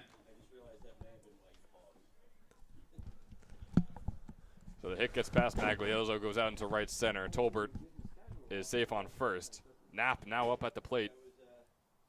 Another guy similar to Murator who is 0 for 2 on the day. Fouls that one off right back towards up. I guess wasn't too fond of me talking about how he's 0 for 2 on the day.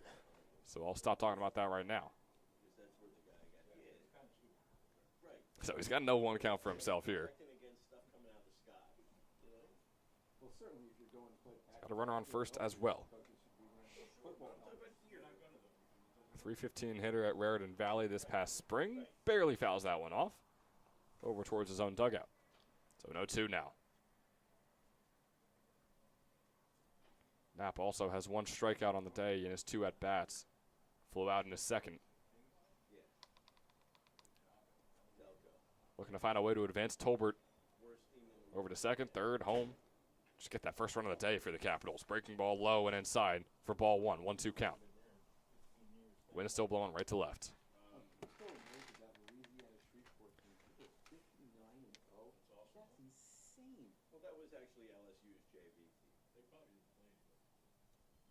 There's the 1-2. Tolbert on first. 2 outs on the board. Breaking ball is just a bit outside. 2-2. And Luke, I mean, in this situation, if you're the Capitals, you're 2-0, right? You've won your first 2 games. You're in a situation like this where you're down 6-0 in the bottom of the 6th and already have 2 outs on the board. It's a sort of desperation mode now where you're just swinging for the fences and just hoping something happens. And looks like they're going to get their 3rd out right here. Tolbert caught in a pickle, being chased down and making the tag. Yeah, that's just not what you want to see. You got running on base, down 6. You hate to lose him to a pickoff. But we've been seeing that today. That's the 3rd picked off runner today. Need some lessons on the base path over here in the ECCBL. Apparently so. Boy, no, another less than ideal inning for the Capitals. They allow a run. It's their 6th straight inning without a run for themselves. Mammoths lead 6-0 and look to add on when we come back in the 7th. Hi, my name is Dr. Philip Glassner. I'm a hip and knee replacement specialist at Mid-Jersey Orthopedics. We're a multi-specialty orthopedic practice with offices in Flemington, Bridgewater, and Washington, New Jersey. We have 18 fellowship-trained specialists to take care of you from your neck down to your toes. We offer conservative management such as bracing, therapy, and injections through surgical interventions as well. Our goal is to keep you active and healthy and get you back in the game. We also offer on-site digital x-ray as well as MRI. We have evening and Saturday morning office hours to assist with convenient appointment times, as well as having walk-in appointments available. Call us or visit our website at midjerseyorthopedics.com so we can help you to live life better.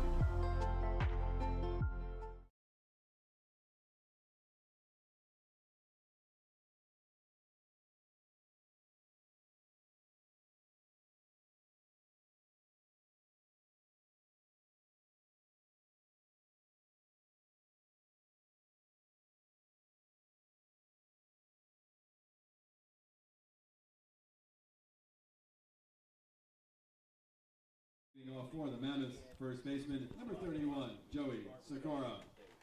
A big thank you to Dr. Glassner for his words and for sponsoring us this entire ECCBL season. Welcome back here in the top of the 7th. Joey Sikora up at the plate for the Mammoths, looking to get on base for the first time today. He's 0 for 3. Made contact on all 3 at-bats, though. No strikeouts to his name. But regardless, still looking to get on base and stay there for the first time today. He's got a 1-1 count. Breaking ball in the dirt, making it 2-1.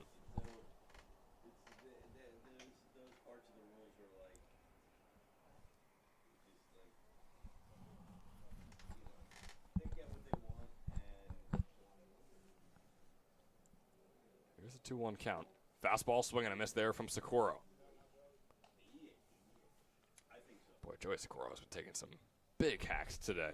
Yeah, he's definitely looking to put a ball over the fence right now by the looks of it. Swing and a miss there. It's going to be his first strikeout of the day. He's now 0 for 4 on the afternoon. And the Mammoths starting off with a quick out. Number 44, left fielder, Torrin McKenzie. And as Sikora is 0 for 4, brings on number 44, Torrin McKenzie, another Mercer County guy. Sitting at 6-2, takes that fastball outside for ball 1. Trenton Stenard now, his 60th pitch coming up right here.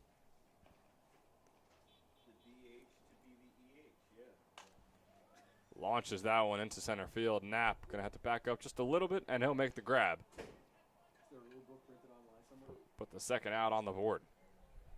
So McKenzie now 1 for 4 on the day, and 2 for 7 on the season. Or the summer, I should say. As now we're going to bring on Nate Jones. Number 2, Nate Jones.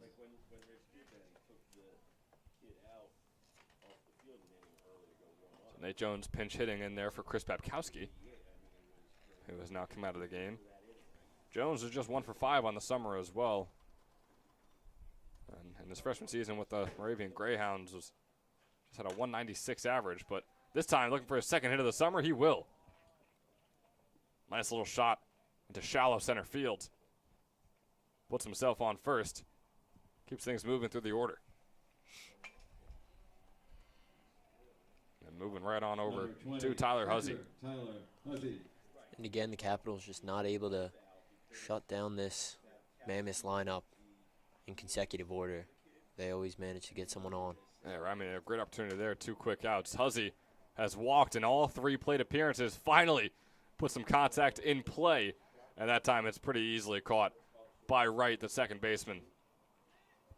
4 up, 3 down for the Capitals. Can't ask for much better than that. Just the second scoreless inning of the day. And we're already through 7. Heading into the bottom, the Capitals are desperate to put some runs on the board and try and inch and crawl and scratch their way back in this one. Mammoth 6, Capitals 0 when we come back in the bottom.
So some changes coming in here for the Mammoths after 1 inning. Anthony Ongaro has already been yanked out of the game, and James Waters has been put in his place.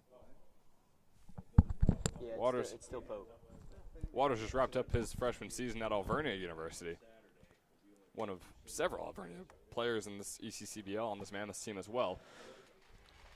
Pitched just 2 2/3 innings, allowed 3 earned runs and 5 hits in the 3 appearances he made. He's got a 2-0 count on Knapp right here. Knapp still looking for his first hit of the day.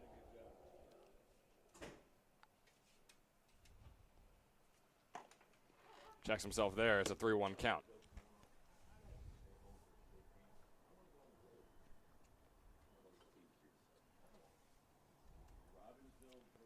Here's the 3-1 pitch. Fouled off right back towards us.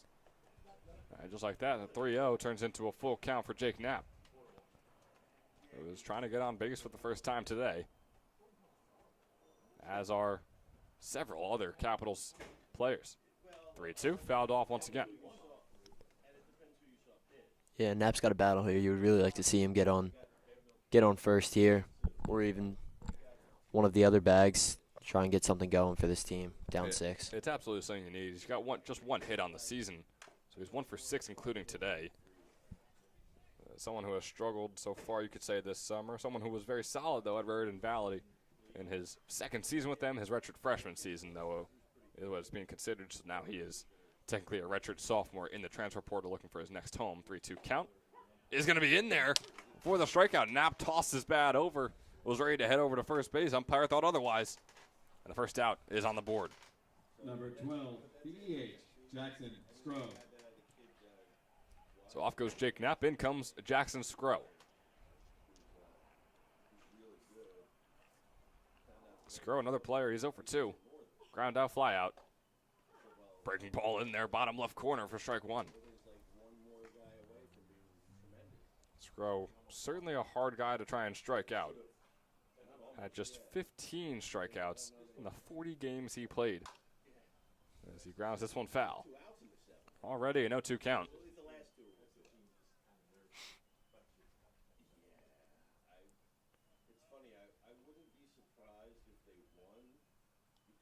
Jackson Scrow sticking with Haverford University for his sophomore season. As this one's going to be flowing out into right field. Steve making the easy grab for out number 2. Jackson Scrow now 0 for 3 on the day. And it's interesting because Scrow, I mean, I've talked about it several times already, the D3 Rookie of the Year. I mean, he was just absolutely incredible for Haverford this past season, but has had his struggles early on here in the Summer League. Are there any factors of why you think that might be for a player of his caliber? Yeah, I mean, I think obviously all of it coming to a new team and a new league, it's all a little bit of a new adjustment, especially for a young guy like Scrow. He's just got to work his way in there, settle in. I'm sure he will, and he'll get back on that Rookie of the Year pace later on in this season. So it moves on to Tyler Baraski. There's 2 outs on the board here in the bottom of the 7th. Baraski looking for his second hit of the day. Got an 0-2 count, and that one's going to be fair. Going all the way out towards the left field fence. McKenzie chasing it down, and Tyler Baraski gets a double, his first extra base hit this season. The siren's going off and everything. Boy, it's one hell of a celebration for the catcher, Tyler Baraski.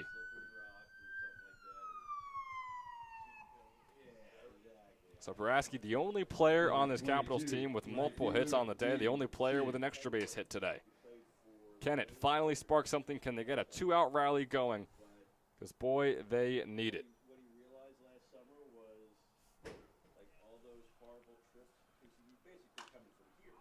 Jaden Shin up at the plate. Flies that one out into left field. McKenzie makes the grab this time. So the Baraski double, if you will, was all for nothing. A big fat 0 still on the scoreboard for the Trenton Capitals. They still trail 6-0 to the Mercer Mammoths. And they have just 6 outs to work with. Heading into the top of the 8th. We'll see you there after a quick word from our sponsor. Hi, my name is Dr. Philip Glassner. I'm a hip and knee replacement specialist at Mid-Jersey Orthopedics. We're a multi-specialty orthopedic practice with offices in Flemington, Bridgewater, and Washington, New Jersey. We have 18 fellowship-trained specialists to take care of you from your neck down to your toes. We offer conservative management such as bracing, therapy, and injections through surgical interventions as well. Our goal is to keep you active and healthy and get you back in the game. We also offer on-site digital x-ray as well as MRI. We have evening and Saturday morning office hours to assist with convenient appointment times, as well as having walk-in appointments available. Call us or visit our website at midjerseyorthopedics.com so we can help you to live life better.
Number 6. So some new changes for both sides. New pitcher out there for the Capitals and new hitter as well for the Mammoths.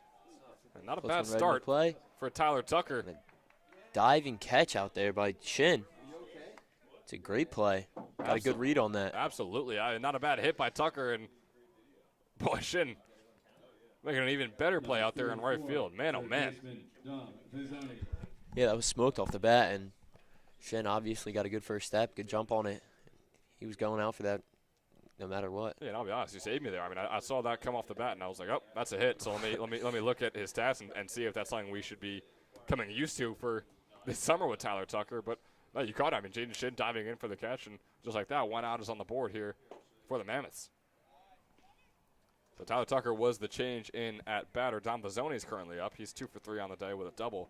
He's facing off against Chris Quartuccio, who just wrapped up his junior season with William Patterson University. That ball's going to be outside for a 2-0 count. And Quartuccio just pitched about 14 innings. Allowed 21 earned runs and 26 hits in those 14 innings. 13 strikeouts, 13 walks. So not exactly ideal, but trying to get some momentum going here in the summer. He's got a 3-1 count against Dom Bizzoni.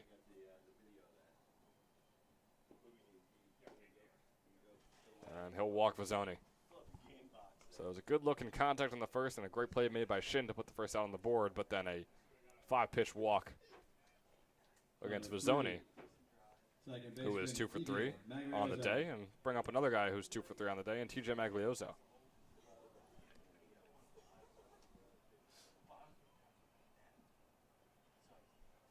Magliozzo, one of 3 players with a double, was the first to get that double today. As that pitch is going to be low and in the dirt, good stop by Baraski, keeping Bizzoni on first.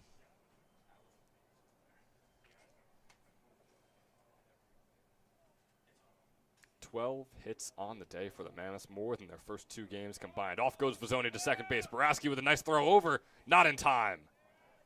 Dom Bizzoni safe on second base. Just like that, the Mammoths already moving around the bag, something we've seen and grown accustomed to here today. Yeah, you got to like the aggression up late in the game, and they're still hammering, trying to score runs. And don't switch up your play style whatsoever. That ball's going to be in there for strike 1, 2-1 count on Magliozzo. Bizzoni did not steal a single base in the 15 games he played in for Stockton in his freshman season. Stole 1 base in those first 2 games this summer, and now make that 2. 2-1 count against Magliozzo. Outside for ball 2. Ball 3, rather.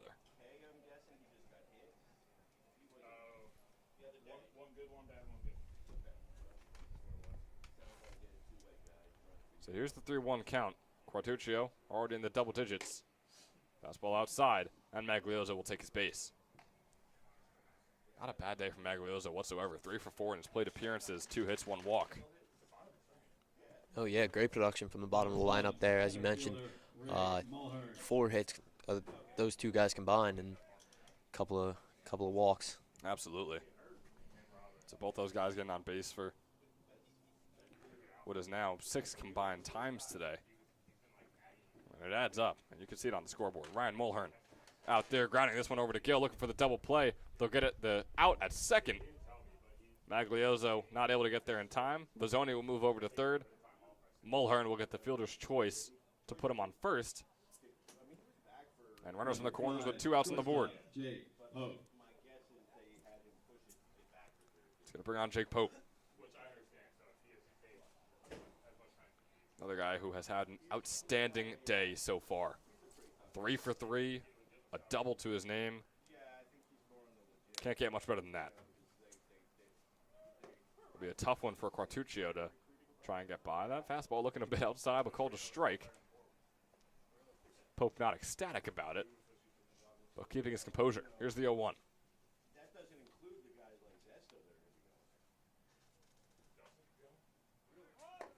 Off goes Mulhern.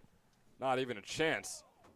Instead, Baraski's going to make the throw over to Gill at third base. Bizzoni was pretty comfortably safe over there. A dangerous play. We've seen that plenty of times in the 2024-2023 summer here as well. Catcher makes the throw over to third, and it sails over his head, and around goes everyone. The run scores. The man at first maybe even comes all the way around as well. It's a dangerous play. If you have confidence in your arm as a catcher, then by all means go for it. But boy, Boraski, you could say, is a lucky man to keep that one on the glove of Gill. No, I'm going to agree with you there with that being a dangerous throw, especially with the runner wasn't even creeping down the line. They knew Mulhern was getting there. It looked like that's all they were trying to do with that play anyway, just get another man in a scoring position. And Boraski throws that, obviously, with some speed on it, too. If that gets by with wheels like Mulhern has on second base, you could see him getting all the way around there. Yeah, it was a great throw. I mean, it was a laser right over there to Gill. It was right on target. But if it's not on target, then, I mean, you're just kicking yourself, and the game just gets even more out of hand. But again, that's all hypotheticals. The 2-2 count. Score remains 6-0. 2 outs on the board. Breaking ball. Looking for the strikeout there was Quartuccio. Doesn't get it. Try not to allow a single run to happen in this inning. Despite 2 in scoring position and 2 outs on the board. Mulhern on second, Bizzoni on third. Here's the 3-2. Grounder right over to Tolbert. Tolbert makes the throw to first. It's in time. Fattori, the substitute, coming in, playing first base for the first time today here in the bottom of the 7th, or top of the 8th rather. Makes the stretch, makes the catch. And for the second inning in a row, and the first time that there's been consecutive innings where the Mammoths have not been able to score a run. So the Capitals defense is starting to step up late here. Can the offense do the same? We'll find out when we come back in the bottom of the 8th.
Bottom of the 8th here, the Mammoths holding a comfortable 6-0 lead.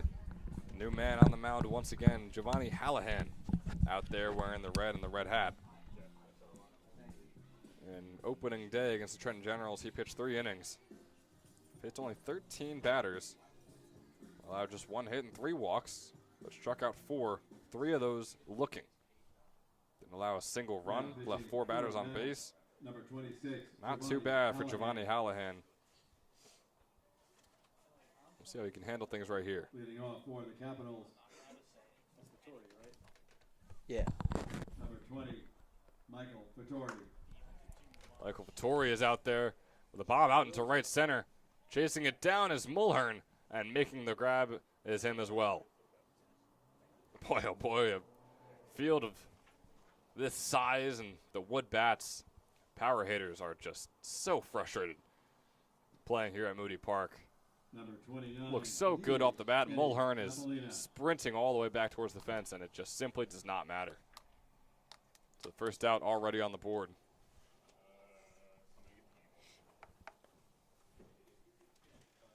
Moving on to Eddie Apollina. Fastball, bottom right corner, in there for strike 1.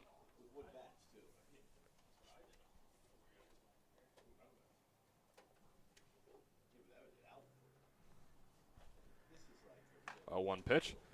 Out into left field. It's going to be a double at least for Apollina. All the way back towards the back corner fence. Eddie Apollina on second. He won't round. He'll stay put. His first hit of the day. 3rd time being on base, thanks to 2 walks as well. 10, second baseman Austin Wright.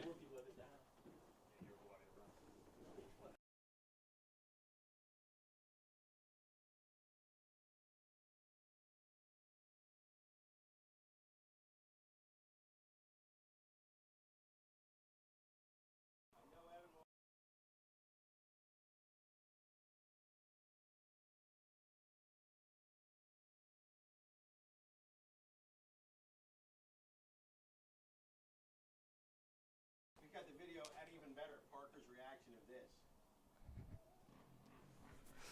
So after Apollina gets the double, Wright flies out in the infield fly, putting the second out on the board already. Just 4 outs to work with now. If you're the Capitals, you got a 6-run deficit to come back from. Things are looking grim.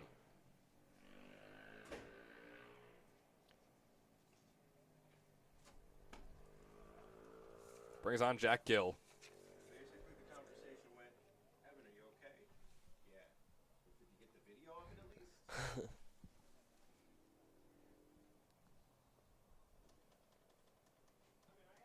So Gill out there. Just his 3rd at-bat this summer. He's 0 for 2 today. He had 1 hit in that 1 at-bat, which we saw him earlier. In his freshman season at Wheaton University, it was a .284 hitter. 7 doubles and a triple to his name, 17 RBIs as well. He's got a 2-0 count. Make that a 3-0 as that fastball is high and away. Hallahan looking to hone it in here. Was looking good before that Apollina double, of course. And now behind with a 3-0 count.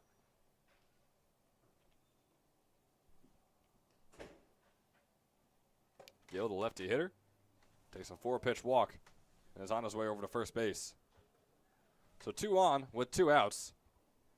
Moving along through the order, Parker Murator is up next. Left fielder Parker Murator.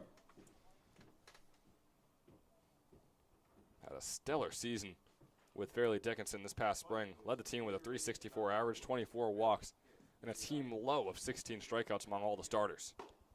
Takes a breaking ball bottom right corner for strike 1, though. Facing off against the Widener University pitcher Giovanni Hallahan, which wrapped up his freshman year. A 1 count here from Murator. Fouls it off. And Hallahan pitched 15 innings and allowed 17 earned runs in his freshman season. 22 hits as well. But boy, he has looked good here in the ECCBL. No earned runs yet to his name. His 4th inning of work this summer. First inning of work today. 0-2. Turns into a 1-2. Bit away and bit outside the zone of Murator. Capitals do have 6 hits to their name today, but they've all been so spread out across these innings that they've never been able to rally a few together to get a guy all the way around the bases and get him home. As a former baseball player yourself, Luke, is that something that can be frustrating where, like, yeah, guys are sort of on. No one's really having an awful day, but we just can't put things together at the same time. Oh, yeah, you always hate to see runners left on base in any situation. Obviously, both teams have had a bunch, and you've seen the Mammoths capable of moving players across the bases. But you've seen these 6 hits. You've had these players. You had some walks on there as well, obviously, that error. Yeah, you just want to get those guys in scoring position, get them across. Hate to see the team come up empty so many times. The 2-2 count here from Murator. He's 0 for 3 on the day, looking to get on base for the first time today as well. Fastball makes it a full count, but too far inside and high.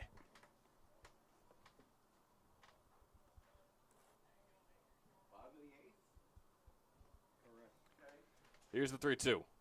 2 runners on, 1 on first with Gill, the other on second in Apollina. This one, chopper, right over to Pope. Pope will make the throw over to first, and the 3rd out is had. Capitals have just 3 more to work with. And they're hoping that it's just a 6-run deficit when they get back to the plate in the bottom of the 9th.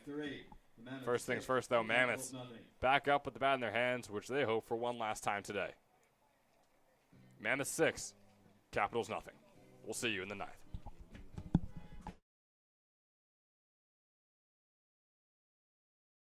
Hi, my name is Dr. Philip Glassner. I'm a hip and knee replacement specialist at Mid-Jersey Orthopedics. We're a multi-specialty orthopedic practice with offices in Flemington, Bridgewater, and Washington, New Jersey. We have 18 fellowship-trained specialists to take care of you from your neck down to your toes. We offer conservative management such as bracing, therapy, and injections through surgical interventions as well. Our goal is to keep you active and healthy and get you back in the game. We also offer on-site digital X-ray as well as MRI. We have evening and Saturday morning office hours to assist with convenient appointment times, as well as having walk-in appointments available. Call us or visit our website at midjerseyorthopedics.com so we can help you to live life better.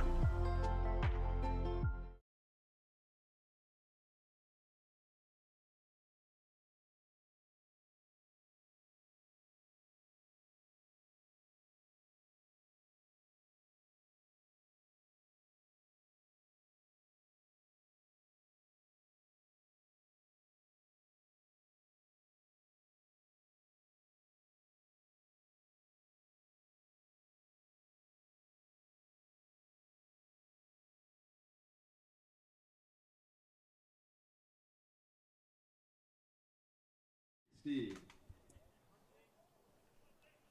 Ninth inning of work here for both teams. Mammoths hoping they can maybe add on some runs here, but regardless, they are feeling good about where they're at.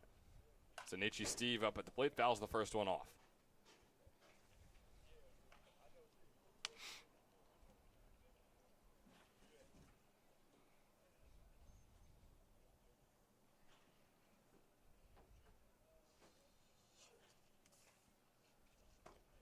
The second one's going to be a fastball just a bit outside. Steve is 1 for 4 today. Facing off against Quartuccio for the first time today as well. He's got a 1-1 count. Wind still blowing right to left here at Moody Park. Just a little past 6 p.m. Of course, a reminder, we still have our 7 p.m. game. Might get pushed just a little bit due to the length of this game. But it'll be the Generals and the Kings going at it.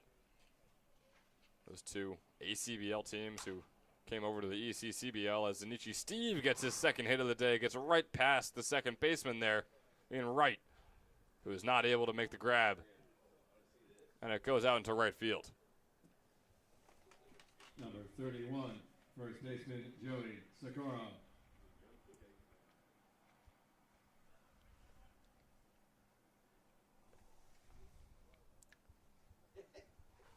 Who's on third right now, Jeff? Right is that? Second. Gill's in third. Gill's in third. And then left is. Why do they keep moving it around? Unless they move people around, then I think they did.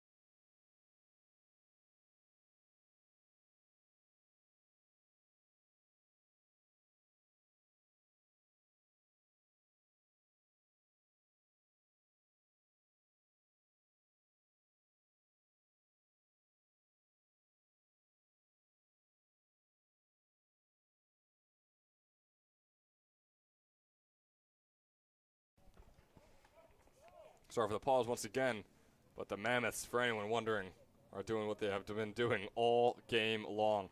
There was an error on right at second,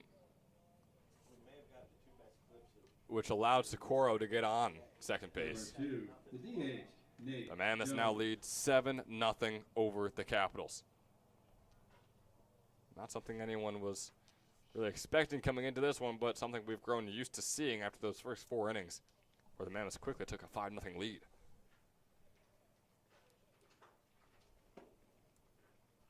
So now up at the plate is Nate Jones. Still no outs on the board. 1 run has already been scored here in the bottom of the ninth. Top of the ninth, rather. Boy, if it was bottom of the ninth and the Mammoths were up at the plate, that's some serious issues of baseball IQ up at Moody Park here. It's a 1-0 count for Martin. Looking for the gap. That's going to get through once again. The Mammoths are raking here in the top of the ninth. Socorro looking to go all the way home. Can he get down in time? The throw is wild, and advancing will be Mackenzie N. Jones to third and second. It's going to be an error on Gill with his throw home. The single got Jones on. Number 20. The error advanced him over to second, along with Socorro, coming all the way home.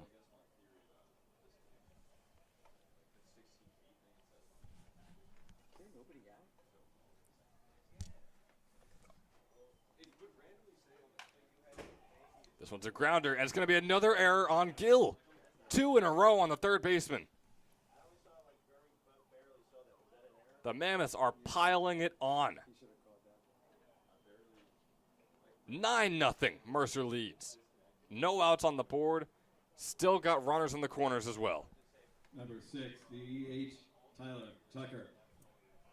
Now it's Tyler Tucker out there for the Mammoths.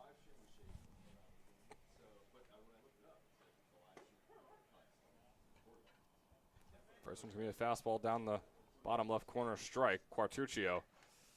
Boy, it's not the greatest way to end off the day with how this inning is going. Already about 3 runs as that one's going to be fouled off by Tucker. And boy, he thought he got it right on the barrel. He's got an 0-2 count.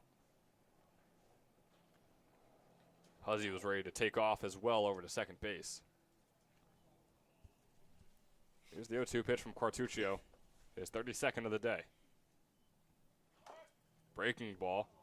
Looked to be coming in. Tucker got ahead of it and fouled it off. Huzzy's on the move over there at first. Definitely looking to get that. Yeah, he's been trying to Second add runner. second on every single pitch these past 3.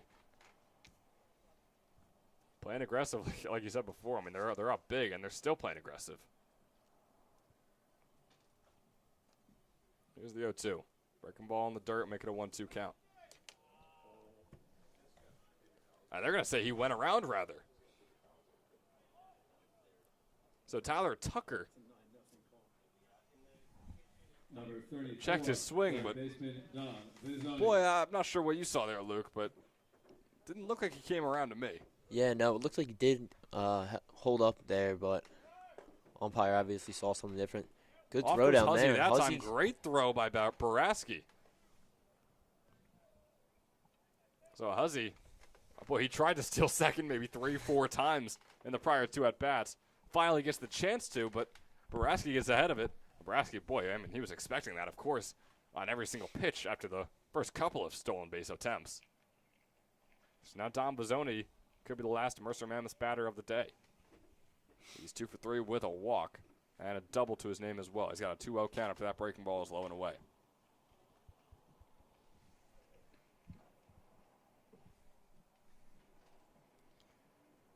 2-0 swung on. It's going to be fouled off. Boy, it was good looking off the bat. Yeah, Vizzoni definitely got a hold of that one. Quartuccio lucky that that one was foul. You can say he's lucky that that one was foul, but nothing else you could really say Quartuccio has been lucky with so far in this top of the 9th inning. Oh no, by no means. Obviously, 3 errors on his teammates in this inning. Yeah, as that one is finally flown out. Out number 3 is finally had Vizzoni. Flies it up to Shin, who makes the grab. Boy, oh boy. It's going to take a mammoth effort for the Capitals to try and come back in this one. They trail 9-0 to Mercer. We'll see you in the bottom of the 9th.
28, Ethan Tolbert. So for what will likely be the last time today, one more pitching change here for the 4 o'clock game between the Capitals and Mammoths. Ryan Conover now on the mound for the Mammoths. Wrapped up his sophomore season at Belmont Abbey. He went 1-0. He made 7 appearances. Pitched just 3 2/3 innings.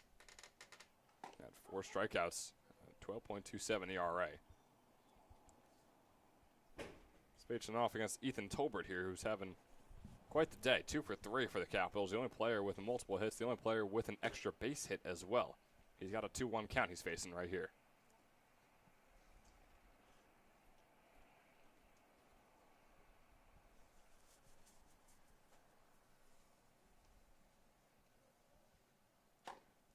That fastball's going to be outside, making a 3-1 count.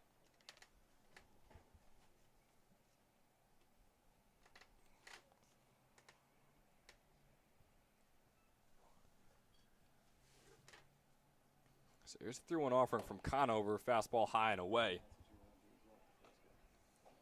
And he's going to walk Tolbert, who's on base for the 3rd time today. Not exactly the ideal start. Again, there is a lot of wiggle room for the Mammoths to work with. I mean, they could have a disastrous inning and still win this one by maybe 3 or 4 runs. But instead of doing that, they're going to still try and get out of this as quick as possible. Try and continue the shutout as well. Jake Knapp up at the plate looking for his first hit today.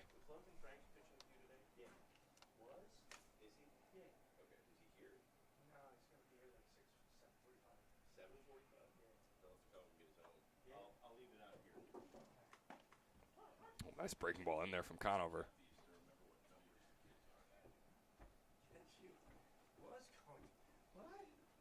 So far today, Knapp has struck out twice in his 3 at-bats.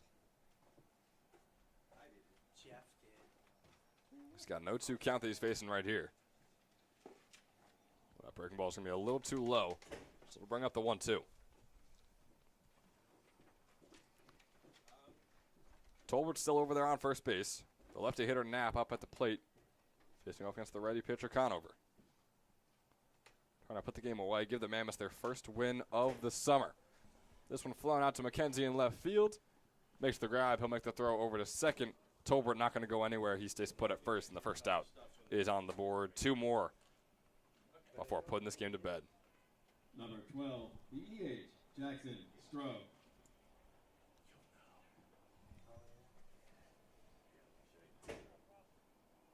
So now Jackson Stroh, another man who is 0 for 3 today, along with Knapp.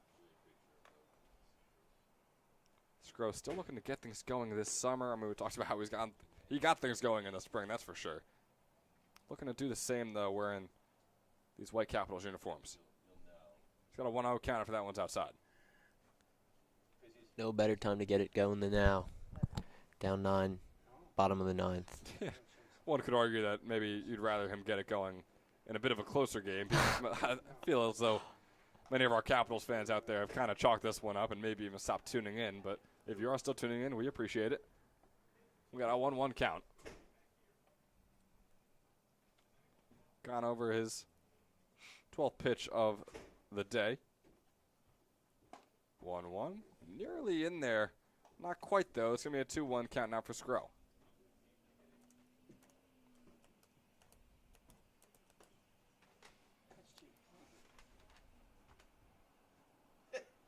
Here's the 2-1 offering.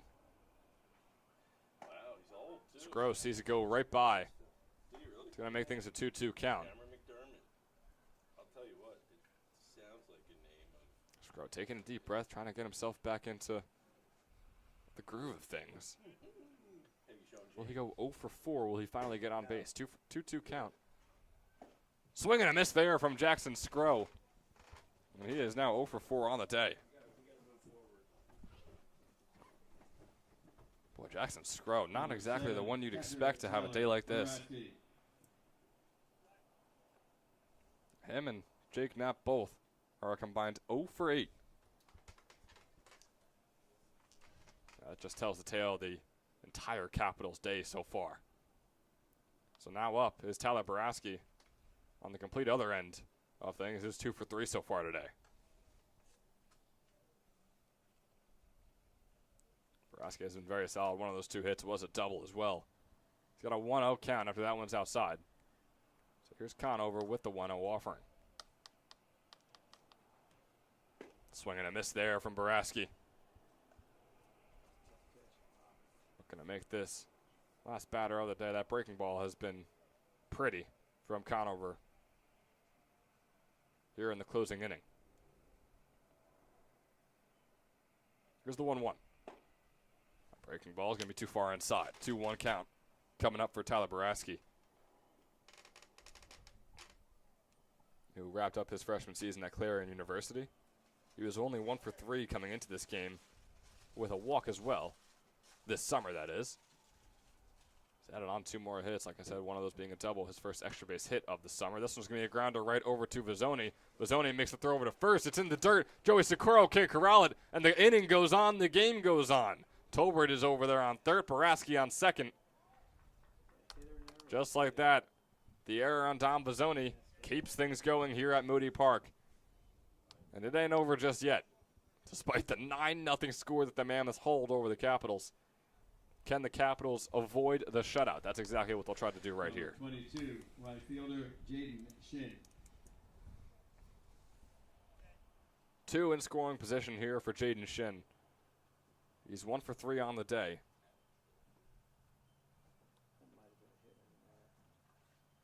Just 1 for 7 on the season.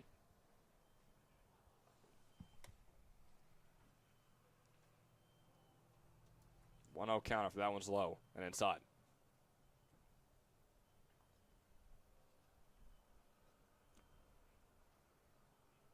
Here's the pitch. Swung on and fouled off. Looking to stay on that right field line, unable to do so. So it brings up the 1-1 count.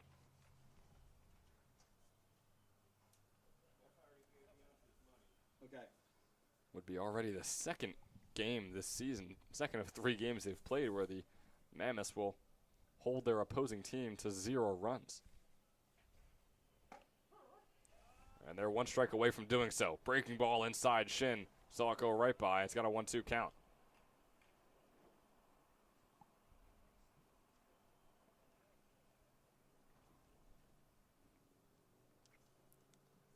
Conover with the 1-2 pitch. Breaking ball outside and low. That is a random stat. They're going for their second shutout, but first win. 2s across the board. And 2s across the board. Number 22 up at the plate. 2-2 count, 2 outs on the board. 2 in scoring position. Conover with the pitch. Swing and a miss there from Shin. Apologizing to the catcher, Huzzy. He made some contact with the bat right there. But regardless, the Mammoths get their first of the summer. A 9-0 monstrous win for the Mercer Mammoths. Not a bad way to get your first win of the season. And Luke, I mean, I don't think anyone was expecting to see this out of either team. The Capitals being shut out and not being able to score a single run and letting up 9 runs. And the Mammoths, once again, their defense is stellar, but their offense just came out of nowhere today. Yeah, no. Mammoths obviously started putting the bat on the ball early. Sabo had trouble, got him out of the game early, and Mammoths were hot from then on. They were hot from then on. They were hot for a while. Through 4 innings, they were up 5-0. And the 6th, they added on 1 more. Went 2 innings in the 7th and 8th without scoring a run. Cooled off a little bit. And then, of course, 3 more runs scored in the top of the 9th just to put the icing on the cake. So the Mercer Mammoths, 1s across the board on their record. 1-1-1 on the season. The Trenton Capitals now fall to 2-1, but are still comfortably in first place in the Southern Division. That's going to wrap it up for our 4 o'clock game here at Moody Park. We got another one coming in just about a half hour, maybe a little bit longer, as both these teams are starting to take the field. It's the Trenton Generals and the South Jersey Kings, the 2 ACBL teams who came over to the ECCBL, facing off at Moody Park once again. And rivalry that we've grown to love here in Ewing, New Jersey. It's one you don't want to miss. It'll be the Luke cast for that coming up at 7 o'clock, and we'll see you there.